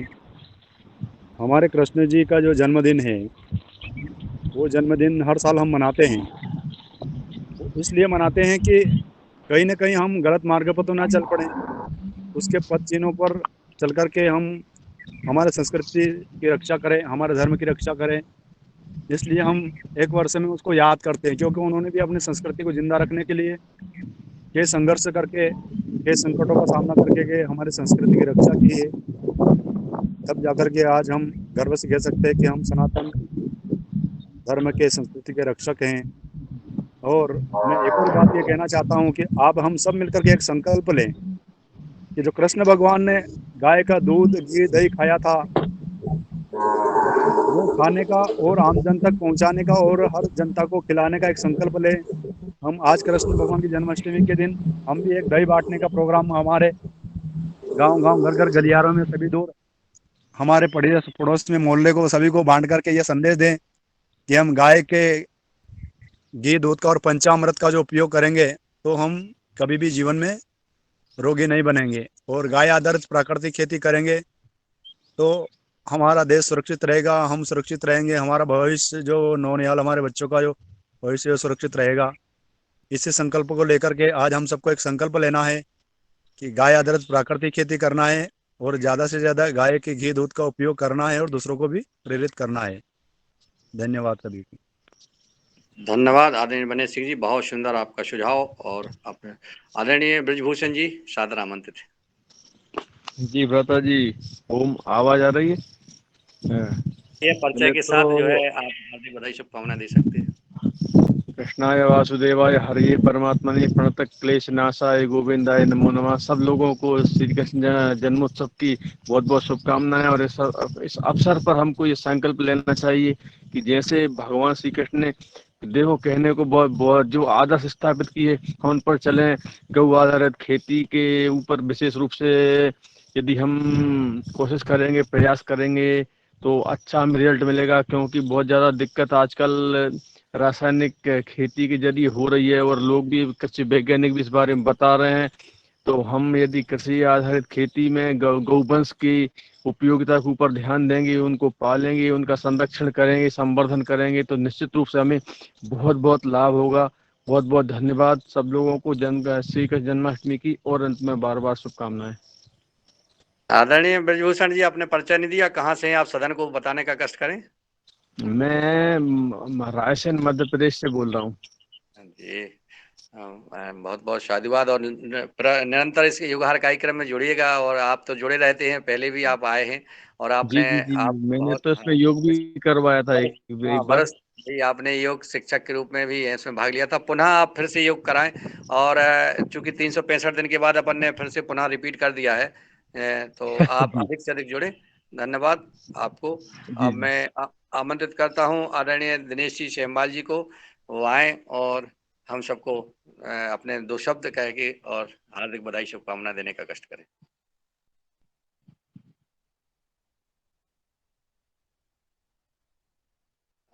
आदरणीय दिनेश जी तक शायद आवाज नहीं पहुंच रही है, क्योंकि वो आसाम में है। जब आ जाएगी तो आदरणीय डॉक्टर किशोर दुबे जी, जो हमारे वरिष्ठ प्रोफेसर साहब हैं, मैं आमंत्रित करता हूं कि आप आए, अपना मार्गदर्शन देते हुए हार्दिक बधाई शुभकामना देने का कष्ट करें। धन्यवाद मुनीलाल जी। आज जन्माष्टमी का दिन है और श्री कृष्ण भगवान ने जैसा सभी तरह के जनरल पब्लिक जिसको बोलेंगे, सभी तबके के लोगों की शुभ मतलब अच्छाई के लिए ही सभी सारी योजनाएं उस प्रकार के सामाजिक स्तर में मतलब इम्प्लीमेंट की। उसी तरह हम लोग भी अगर जन्माष्टमी की सही पैमाने में यदि बात करना चाहते हैं तो श्री कृष्ण भगवान ने आम आदमी को सामने रखा था। हम भी अपनी आम आदमी के लिए, चाहे उसमें मतलब गरीब किसान है, मजदूर है, देहाती है, जन जो भी है, चाहे शहरों के हो या देहातों के हो, वो आम आदमी को काम करने के लिए, लाभान्वित करने के लिए जो भी कर सकते हैं वो हम आज के परिस्थिति अनुसार यदि कदम उठाते हैं तो वही श्री कृष्ण जी का कार्य हम आगे बढ़ाने में एक कदम अपना डालते हैं। ऐसी संभावनाएं खोजे और उस पथ पर चलने का प्रयास करे। यही जन्माष्टमी की शुभकामनाओं के साथ मेरे वाणी को मैं विराम करता हूँ। धन्यवाद आदरणीय डॉक्टर साहब, आपने महत्वपूर्ण कम शब्दों में और अपनी सारकर्वित जो है उद्बोधन और मार्गदर्शन दिया। या भगवान श्री कृष्ण के बताए मार्ग पर चलते हुए हमें आगे बढ़ना है। और मैं आदरणीय टोलीचंद जी को, इंजीनियर टोलीचंद जी दादा को आमंत्रित करता हूं कि वो आए, वो भी अपना दो बात रखें। धन्यवाद भाई साहब। आज श्री कृष्ण जन्माष्टमी, इस पावन अवसर पर हमें जो उन्होंने एक बहुत बड़ी गिफ्ट जो दिए हैं, भगवत गीता, ये भगवत गीता हर व्यक्ति ने इसका अध्ययन अवश्य करना चाहिए और उस हिसाब से अपने जीवन को संवारने का प्रयत्न करना चाहिए। इसी वजह से हम जो सन त्योहार जो मनाते हैं उसका वजह यही रहता है कि उनके बताए हुए मार्ग पर हम उनका अनुपालन करके उस मार्ग पर चले। तो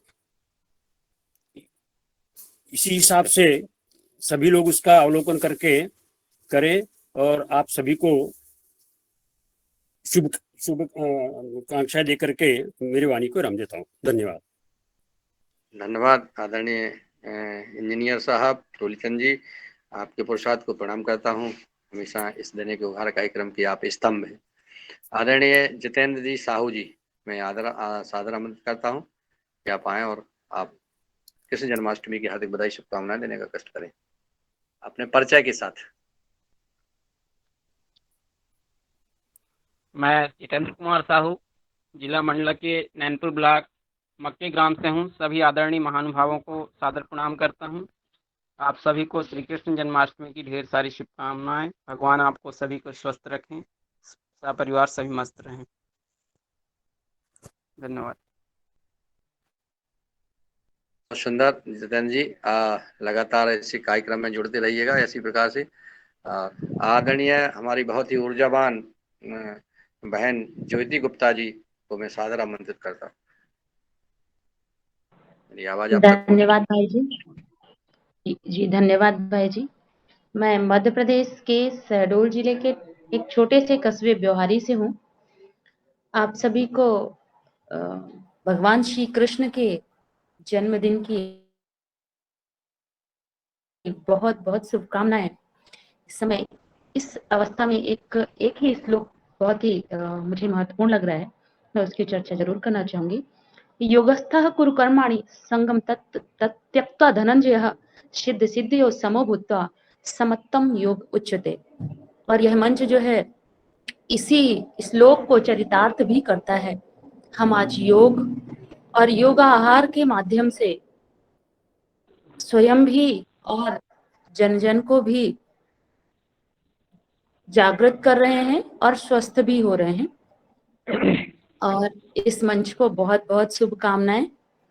भगवान श्री कृष्ण के कर्म, उनका योग हमें इस बात की शिक्षा देते हैं कि हम अपने जीवन को योगमय बनाएं और अपने जीवन के उद्देश्य को पूर्ण करें। और हमें इसी कदम पर आगे बढ़ना चाहिए अपने जीवन के महत्वपूर्ण उद्देश्य को पूर्ण करते हुए। मैं इन्हीं शब्दों के साथ अपनी वाणी को विराम देती हूँ। आप सभी को भगवान श्री कृष्ण के जन्मोत्सव की बहुत बहुत शुभकामनाएं। धन्यवाद। धन्यवाद बहन जी, आपका इस देने को उभार कार्यक्रम में हमेशा मार्गदर्शन मिलता है और आप जैविक खेती की और बहुत ही प्रखर वक्ता भी हैं। आपको प्रसाद को नमन। अगर आदरणीय करमपुरी जी राज्य प्रभारी झारखंड पतंजलि किसान सेवा समिति के आदरणीय भाई जी, आपको सादर आमंत्रित करते हैं। मैंने आपको पहले भी बुलाया था, आपका 2 शब्द उद्बोधन के साथ। बहुत ही ऊर्जावान आप, गुरुनिष्ठ और हमारे परम पूज्य स्वामी जी के लाडले, दिन रात प्रसाद करते हैं। मैं आपको सादर आमंत्रित करता हूँ। बहुत बहुत धन्यवाद आदरणीय मुनीलाल जी। आज हमारे इस ऑनलाइन कार्यक्रम में जुड़े समस्त हमारे आदरणीय वैज्ञानिकगण, आदरणीय कृषकगण, योग शिक्षकगण, आज के योग शिक्षक, मुख्य अतिथि सभी को और संपूर्ण देशवासियों को हमारे संपूर्ण झारखंड की ओर से भगवान श्री कृष्ण के जन्म दिवस पर, जिसे हम श्री कृष्ण जन्माष्टमी के नाम से सब कोई प्रचलित इस भाषा को ही जानते हैं, बहुत बहुत शुभकामना है। जैसा कि पूर्व के भी सभी हमारे वक्ताओं ने इस बात पर काफी जोर दिए कि भगवान श्री कृष्ण ने जैसा मार्गदर्शन किए हैं, जिस प्रकार से उन्होंने जीवन शैली को हमारे विरासत के रूप में छोड़ के गए हैं, हम अगर देखें तो भगवान श्री कृष्ण द्वारा कही गई बातों का जो पुस्तक बना है उसकी भी जयंती मनाई जाती है। और केवल भारत ही नहीं, जो भगवान का जन्मभूमि है भारत, केवल भारत ही नहीं बल्कि पूरा विश्व भगवान श्री कृष्ण के विचारों का, उनके द्वारा कही गई बातों का अनुसरण करते हैं और एक दिव्य जीवन जो प्राप्त होती है, यह भगवान श्री कृष्ण के विचारों से है। और आज अगर हम देखें तो हम जिस संस्था से जुड़े हैं, जिस योग कार्यक्रम से चल रहे हैं आगे, तो ऐसे भी हमारे भगवान श्री कृष्ण को भी कहा जाता है कि योग के प्रणेता। पुनः एक बार सभी को बहुत बहुत शुभकामना। ओम। धन्यवाद आदरणीय भ्राता जी, आपने इस कार्यक्रम को हमेशा सहयोग करते रहते हैं आप। आदरणीय कृष्ण कुमार जी तो मैं सादर आमंत्रित करता हूँ, झारखंड से हैं, बहुत वरिष्ठ हमारे भाई जी हैं, आपका स्वागत है। ओम ओम नमन सदन के सभी 21 सदस्यों को मेरा नमन प्रणाम। मैं कृष्ण कुमार महतो हूँ। ऐसे तो जन्माष्टमी आज है, आज नहीं जन्मा हूँ। मैं 19 अप्रैल 1954 को जन्मा हूँ। तो बात है कि मैं तो कृष्ण कुमार हूँ। बाकी कृष्ण भगवान के बारे तो बहुत कुछ लोग जानते हैं, लेकिन मैं तो चाहूंगा कि कृष्ण आधुनिक कृष्ण के हिसाब से बांसुरी का धुन 1 मिनट का या आधा मिनट का सुना देता हूँ कि मैं भी कभी कदम के पेड़ पर बैठ के गाया करता था आधुनिक युग में। अभी भी हमारे धुन सुन करके गाय तो नहीं बकरी आ जाती है। आप लोग भी सुन लीजिए, थोड़ा सा कहीं तक सच्चाई है।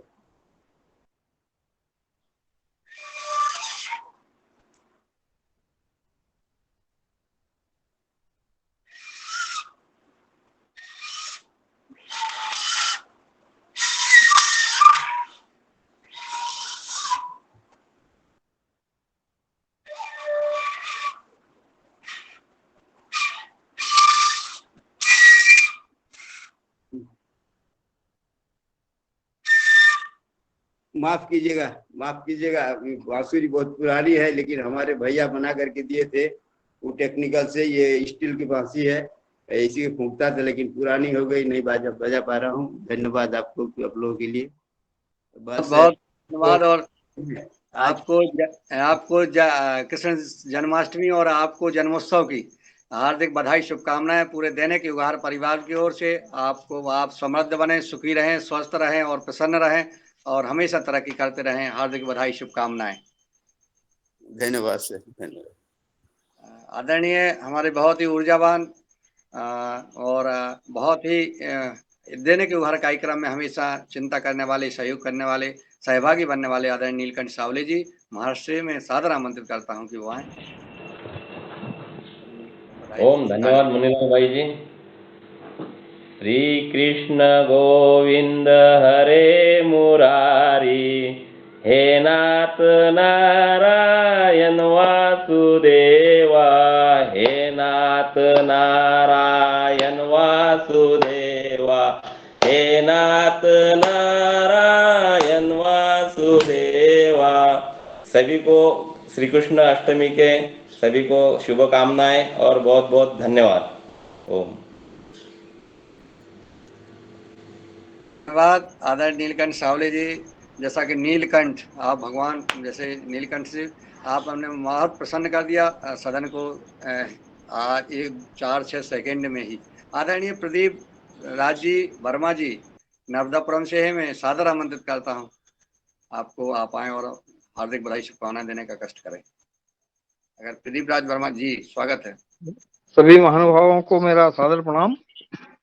और भगवान श्री कृष्ण जन्माष्टमी के उपलक्ष्य में मैं सिर्फ इतना कहना चाह रहा हूँ कि भगवान कृष्ण जब आए थे धरती पे, जब उनका अवतरण हुआ था, उस समय परिस्थिति आज से भी ज्यादा खराब थी। उस समय भी हिंदुत्व खतरे में था। उनको अनुसरण करके हमको किसी भी तरह योगाहार और जैविक खेती करके हमारे जीवन को, हिंदुत्व को बचाना है। उसके लिए भगवान श्री कृष्ण ने जो बोला गया था, मैं विस्तृत बोलने की जरूरत नहीं है, क्योंकि हमारे जो मुख्य अतिथि उन्होंने बहुत अच्छी तरह समझाया है। उन्होंने जो बोला था उनको हम फॉलो करें और हिंदुत्व को आगे बढ़ाएं, हिंदुत्व को बचाएं। और हिंदुत्व के अलावा आज की जो परिस्थिति बनी हुई है पूरे विश्व पटल पे, उसको कैसे दूर कर सकें, भगवान कृष्ण ने बहुत अच्छे से बतलाया है सबको। इतना कह के मैं सबको सादर प्रणाम करता हूँ। जन्माष्टमी की बधाइयाँ सबको। बहुत सुंदर आदरणीय दादाजी।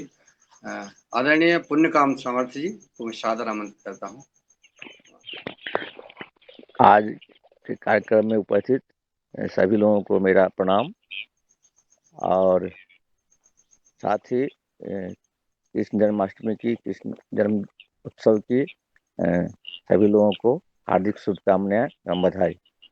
वासुदेव सुतम देवम कंस चानूरमर्दनम देवकी नंदम परमानंदम कृष्णम वंदे जगत गुरुम। ओम प्रणाम। बहुत बहुत शादीवाद आदरणीय पुण्यकाम सामर्थ्य जी। आदरणीय रघुवीर रावत जी को मैं सादर आमंत्रित करता हूँ जो आए। ओम आज श्री कृष्ण जन्माष्टमी को सबको बहुत बहुत शुभकामनाएं। और मैं इतना ही कहूँगा कि जो भगवान श्री कृष्ण ने गीता में जो संदेश दिया था वो उस समय भी उतना ही महत्वपूर्ण था और आज और भी महत्वपूर्ण है, क्योंकि आज उस संदेश की ज्यादा महत्ता है इस युग में, क्योंकि जिस तरह से वातावरण है उसमें वो हमेशा आज भी और आगे भी रिलेवेंट रहेगा। और ऐसा भी क्योंकि हम प्राकृतिक खेती, जैविक खेती पे ज्यादा चर्चा करते हैं, तो श्री कृष्ण जी ने ही सर्वप्रथम बताया था कि भाई गोबर का उपयोग करके हम अपनी खेती को समृद्ध कर सकते हैं। तो मेरा यही कहना है। सबको बहुत बहुत धन्यवाद और श्री कृष्ण जन्माष्टमी की बहुत बहुत बधाई। धन्यवाद। बहुत बहुत धन्यवाद आदरणीय रघुवीर सिंह रावत जी। आपका मार्गदर्शन हमेशा मिलता है और मिल ही रहा है। आपको प्रसाद को नमन। आदरणीय रजत चौधरी जी हमारे पतंजलि पीठ हरिद्वार एवं चंडीगढ़ पंजाब से मीटर हैं, आपको सादर आमंत्रित करता हूँ। शुक्रिया मुनिलाल जी। ओम सभी को सुप्रभात और प्रणाम। सबसे पहले मैं अपना परिचय देना चाहूँगा। मेरा नाम रजत चौधरी, मैं as a state coordinator Divya योग मंच ट्रस्ट एवं पतंजलि फार्मा समृद्धि कार्यक्रम के माध्यम से पतंजलि परिवार से लगभग पिछले 3.5 वर्षों से जुड़ा हूँ और पंजाब में कार्यरत हूँ। मैं क्षमा चाहूँगा कि किसी निजी कारणों की वजह से मैं इस योगाहार कार्यक्रम में लगातार जुड़ नहीं पाता हूँ। मैं आज के इस शुभ दिन पर योगाहार कार्यक्रम में जुड़े अपने सभी रिस्पेक्टेड सीनियर स्टाफ मेंबर्स और प्रिय किसान भाई बहनों को जन्माष्टमी की हार्दिक शुभकामनाएं देना चाहूँगा। बहुत धन्यवाद आदरणीय रजत जी। आदरणीय रमेश चंद मेहरा जी सादर आमंत्रित। जी ओम। नर्मदापुरम मध्य प्रदेश से रमेश मेहरा। आज के पावन दिवस की सभी को शुभकामनाएं। आज का दिन न केवल भारत में बल्कि संपूर्ण विश्व में मनाया जा रहा है और इसको फैलाने में, प्रचारित करने में योग और योग के साथ एक और हरे राम हरे कृष्ण जो चल रहा है उसने पूरे विश्व में श्री कृष्ण भगवान के संदेशों को पहुंचाया है। ना केवल जनमानस बल्कि आज तो साइंटिस्ट और IITian सारे लोग इसका अनुसरण कर रहे हैं और उनके माध्यम से पूरे विश्व में ये फैल रहा है। ये फैलते ही जाएगा। ओम सभी को पुनः नमन। धन्यवाद। आपका खाना तैयार नहीं हुआ क्या? हो रहा है। आदरणीय रामकृष्ण रघुवंशी जी सादर आमंत्रित हैं।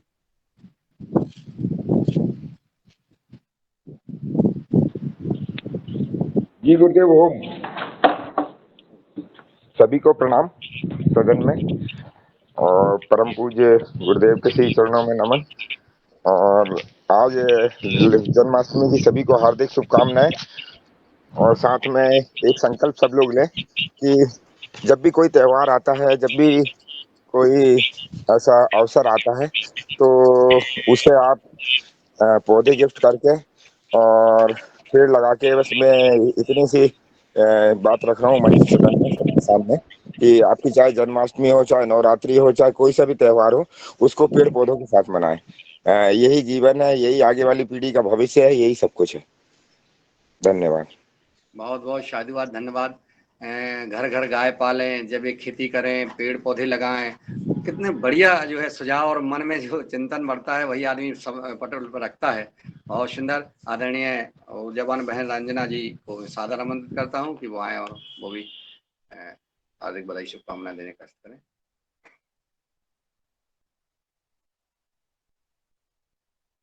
अनम्यूट करिए बहन रंजना जी, म्यूट है आप जी। जी धन्यवाद। सदन में सभी को सादर प्रणाम और जन्माष्टमी की सबको हार्दिक बधाई या शुभकामनाएं, और सभी ने ये शुभकामनाएं दी है। और जैसा कि अभी भैया जी ने कहा है कि कौन सा भी उत्सव हो तो हमें एक पौधा लगाना चाहिए, ये हमारे लिए बहुत सुंदर उपक्रम होगा। और मैं एक थोड़ा छोटा सा भजन गाना चाहती हूँ, और क्योंकि हमने आदरणीय कुसुम बहन जी को आमंत्रित किया था मगर वो तो सफर में है, तो एक थोड़ा सा 2 मिनट का भजन मैं सुनाना चाहती हूँ। अच्युतं केशवं कृष्ण दामोदरं राम नारायणं जानकी वल्लभं, राम नारायणं जानकी वल्लभं। कौन कहते हैं भगवान आते नहीं, कौन कहते हैं भगवान आते नहीं, माय मीरा के जैसे बुलाते नहीं, माँ मीरा के जैसे बुलाते नहीं। अच्युतं केशवं कृष्ण दामोदरं राम नारायणं जानकी वल्लभं। कौन कहते हैं भगवान खाते नहीं, कौन कहते हैं भगवान खाते नहीं, बोर शबरी के जैसे खिलाते नहीं, बोर शबरी के जैसे खिलाते नहीं। अच्युतं केशवं कृष्ण दामोदरं राम नारायणं जानकी वल्लभं। कौन कहते हैं भगवान सोते नहीं, कौन कहते हैं भगवान सोते नहीं, माँ यशोदा के जैसे सुलाते नहीं, माँ यशोदा के जैसे सुलाते नहीं। अच्युतं केशवं कृष्ण दामोदरं राम नारायणं जानकी वल्लभं, राम नारायणं जानकी वल्लभं। हार्दिक शुभकामनाएं। ओम। धन्यवाद आदरणीय रंजना बहन जी, आपने गीत के माध्यम से भगवान श्री कृष्ण का भजन सुनाया और सबको शुभकामनाएं दी। आदरणीय रवि आदित्य जी। बहुत बहुत धन्यवाद मुनीलाल जी। आज की योग कक्षा बहुत अच्छी थी। विशेषकर मुख्य अतिथि जी ने जो गीता के माध्यम से गीता की बातों को हम सबों के सामने में रखा, उनका बहुत बहुत आभार और अभिनंदन। विशेषकर आज के दिन के लिए, जो जन्माष्टमी के लिए और जो कर्म योग के लिए, जो उन्होंने जितनी बातें भी हमें बताई कि गीता के साथ में जो ज्ञान, कर्म और भक्ति योग का जो सार है, तो ये हम सभी के जीवन का आधार भी यही है। हम लोग आपस में हम लोग एक जो व्यर्थ की चिंता में घिरे रहते हैं, जो अगर कृष्ण की भूमिका को अगर आप देखें कभी भी किसी भी रूप में देखते हैं, कि उनके पूरे जो कालखंड के रूप में अगर देखते हैं कि मथुरा में एक जो उनका एक मैसेज जो था एक समाज के लिए, कि क्षत्रिय कुल में जन्म लेने के बावजूद भी जो यदुवंश में उनका लालन पालन होना, यानी कि संक्षेप में देखें कि मथुरा से लेकर के द्वारिकाधीश बनने तक में कभी भी उन्होंने पीछे मुड़ करके किसी भी चीजों को नहीं देखा। मतलब कि जब वो मथुरा से वो अगर वो उनको अगर वृंदावन की ओर आए, गोकुल की ओर आए, फिर वहां से वो आगे गए, तो अगर आप इस चीज को उनके जीवन को देखेंगे तो कभी भी उनके साथ एक मोह जो होता है, उन्होंने एक चीज को हमेशा उसका त्याग किया। और जब उनको ये सारी चीजों का आभास था, ये चीज का पता भी था, कि उनके जिन्होंने उस सारी चीजों को जो स्थापित किया है उसका एक नाश होना है, यानी कि सृष्टि के उस चीजों को समाहित होने के साथ साथ जो जो उनके एक विराट स्वरूप को उन्होंने जब महाभारत के वक्त भी दिखाया, जो उनके जीवन का स्वरूप भी वही था कि आप अपने कर्म को लेके चलें और अपने सिद्धांत के साथ में रहें, जो सत्य है उसके साथ रहें।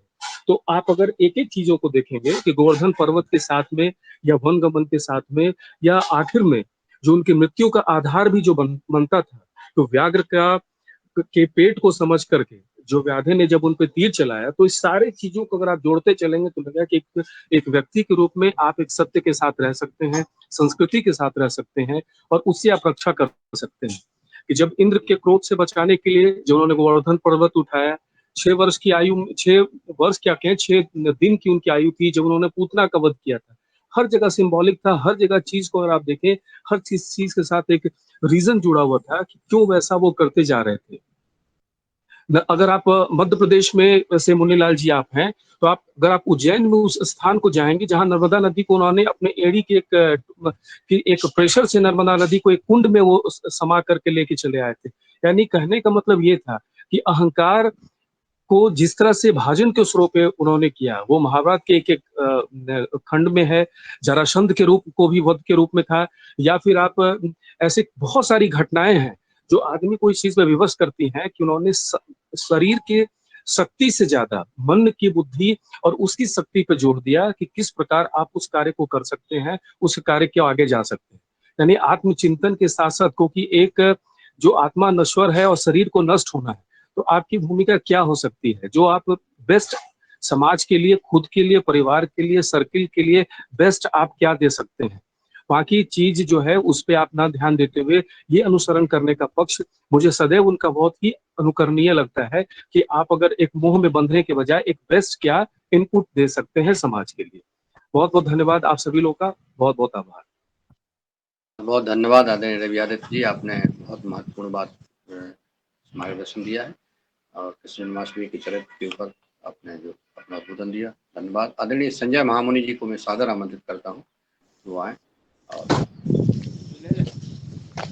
ओम वसुदेव सुतं देवं कंसचाणूरमर्दनं देवकी नंदं देवकी परमानंदं कृष्णं वंदे जगद्गुरुं। मैं श्री कृष्ण जन्माष्टमी की सभी को बधाई देना चाहता हूँ और आज के दिन से एक संकल्प लेना चाहूँगा सभी भाई बहन ने कि आज से श्रीमद् भगवद गीता का एक अध्याय रोज नेत्र सुधार कर और भगवद गीता पढ़ाए और जीवन में लाए। योगेशम सच्चिदानंदम वासुदेवम पुरजप्रियम धर्म संस्थापकम वीरम कृष्णं वंदे जगद्गुरुं। धन्यवाद आदरणीय संजय महामुनि जी, आपने जो प्रस्ताव दिया है। इस देने के उपहार कार्यक्रम में प्रतिदिन सुबह 5:30 बजे आदरणीय ओपी यादव जी, हमारे कभी कभी टोलीचंद दादा जी गीता के श्लोक से ही एक देने के उपहार कार्यक्रम शुरू करते हैं और जो चल रहा है, और सभी सदन में उपस्थित भाई बहन निश्चित गीता का अध्ययन करें। ये बहुत महत्वपूर्ण बात है ताकि हमारा जीवन सुखमय बने। आदरणीय वरिष्ठ वैज्ञानिक डॉक्टर विनोद भट्ट जी उपस्थित हैं, मैं उनको सादर आमंत्रित करता हूँ।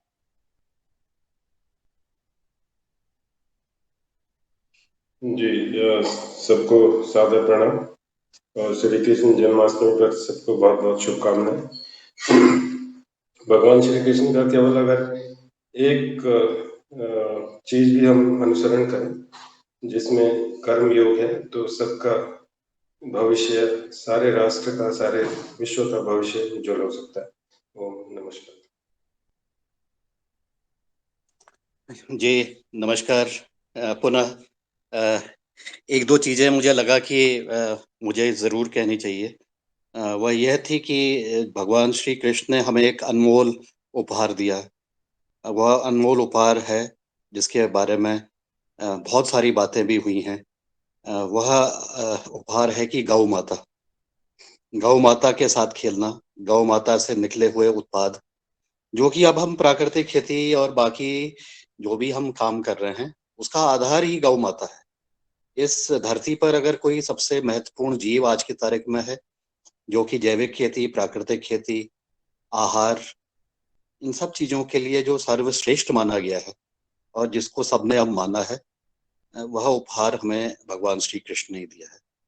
गौ माता के द्वारा बनाए गए उत्पाद, जिसके बारे में हमने कई बार रोज चर्चा करते हैं, तो हम कैसे भूल सकते हैं कि उपहार इस अवसर पर उनको भी याद करें जिन्होंने हमें दिया।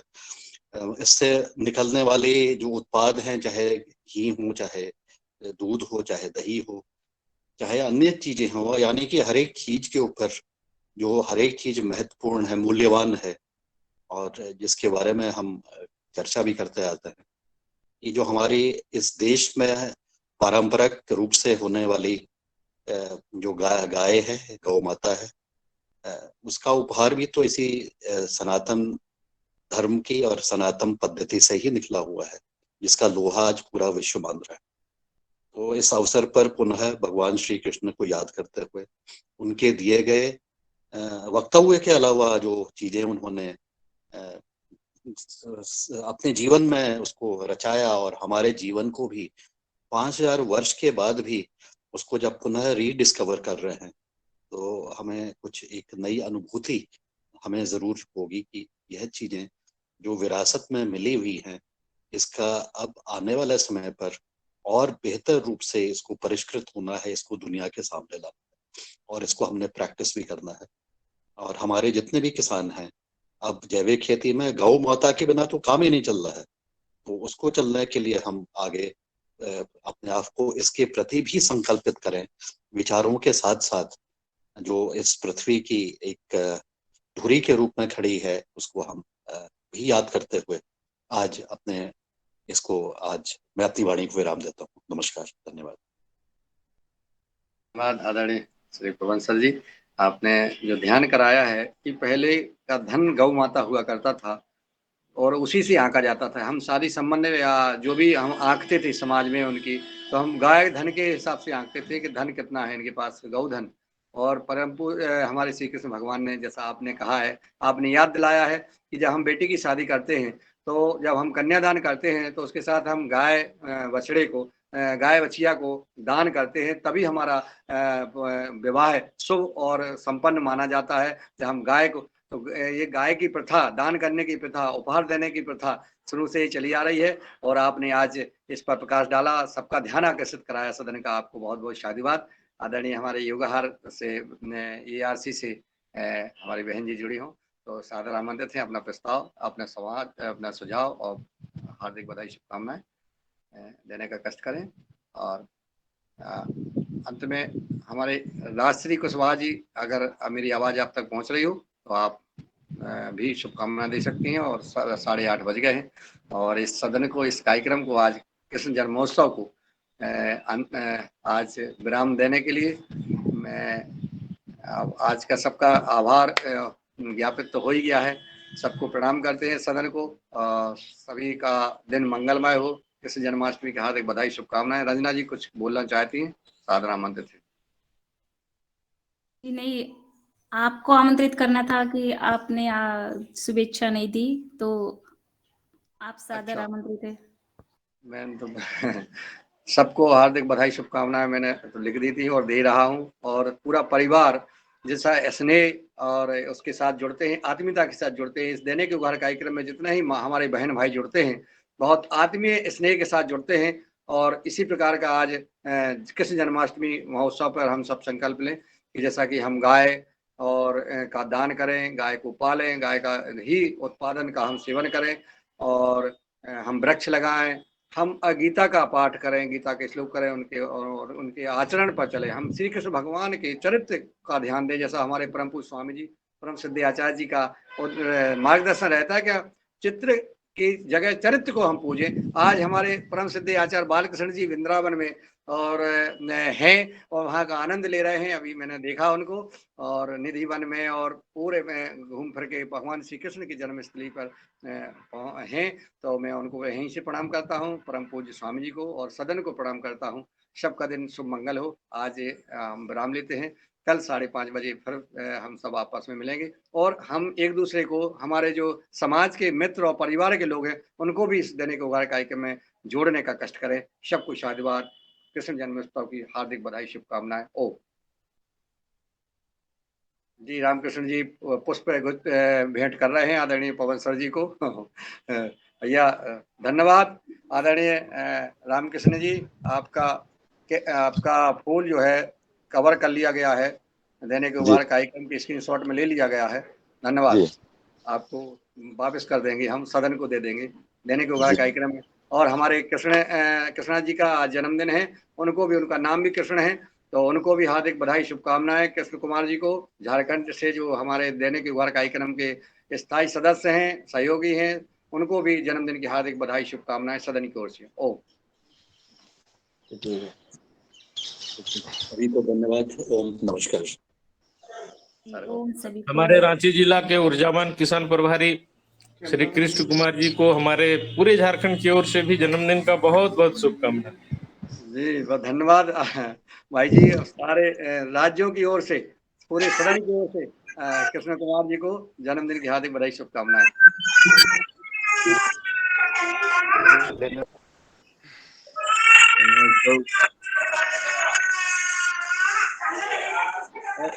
और कृष्ण कुमार जी दादाजी को तो हमेशा पूरा विश्व बधाई दे रहा है। नाम ही कृष्ण कुमार उनका, बहुत सुंदर।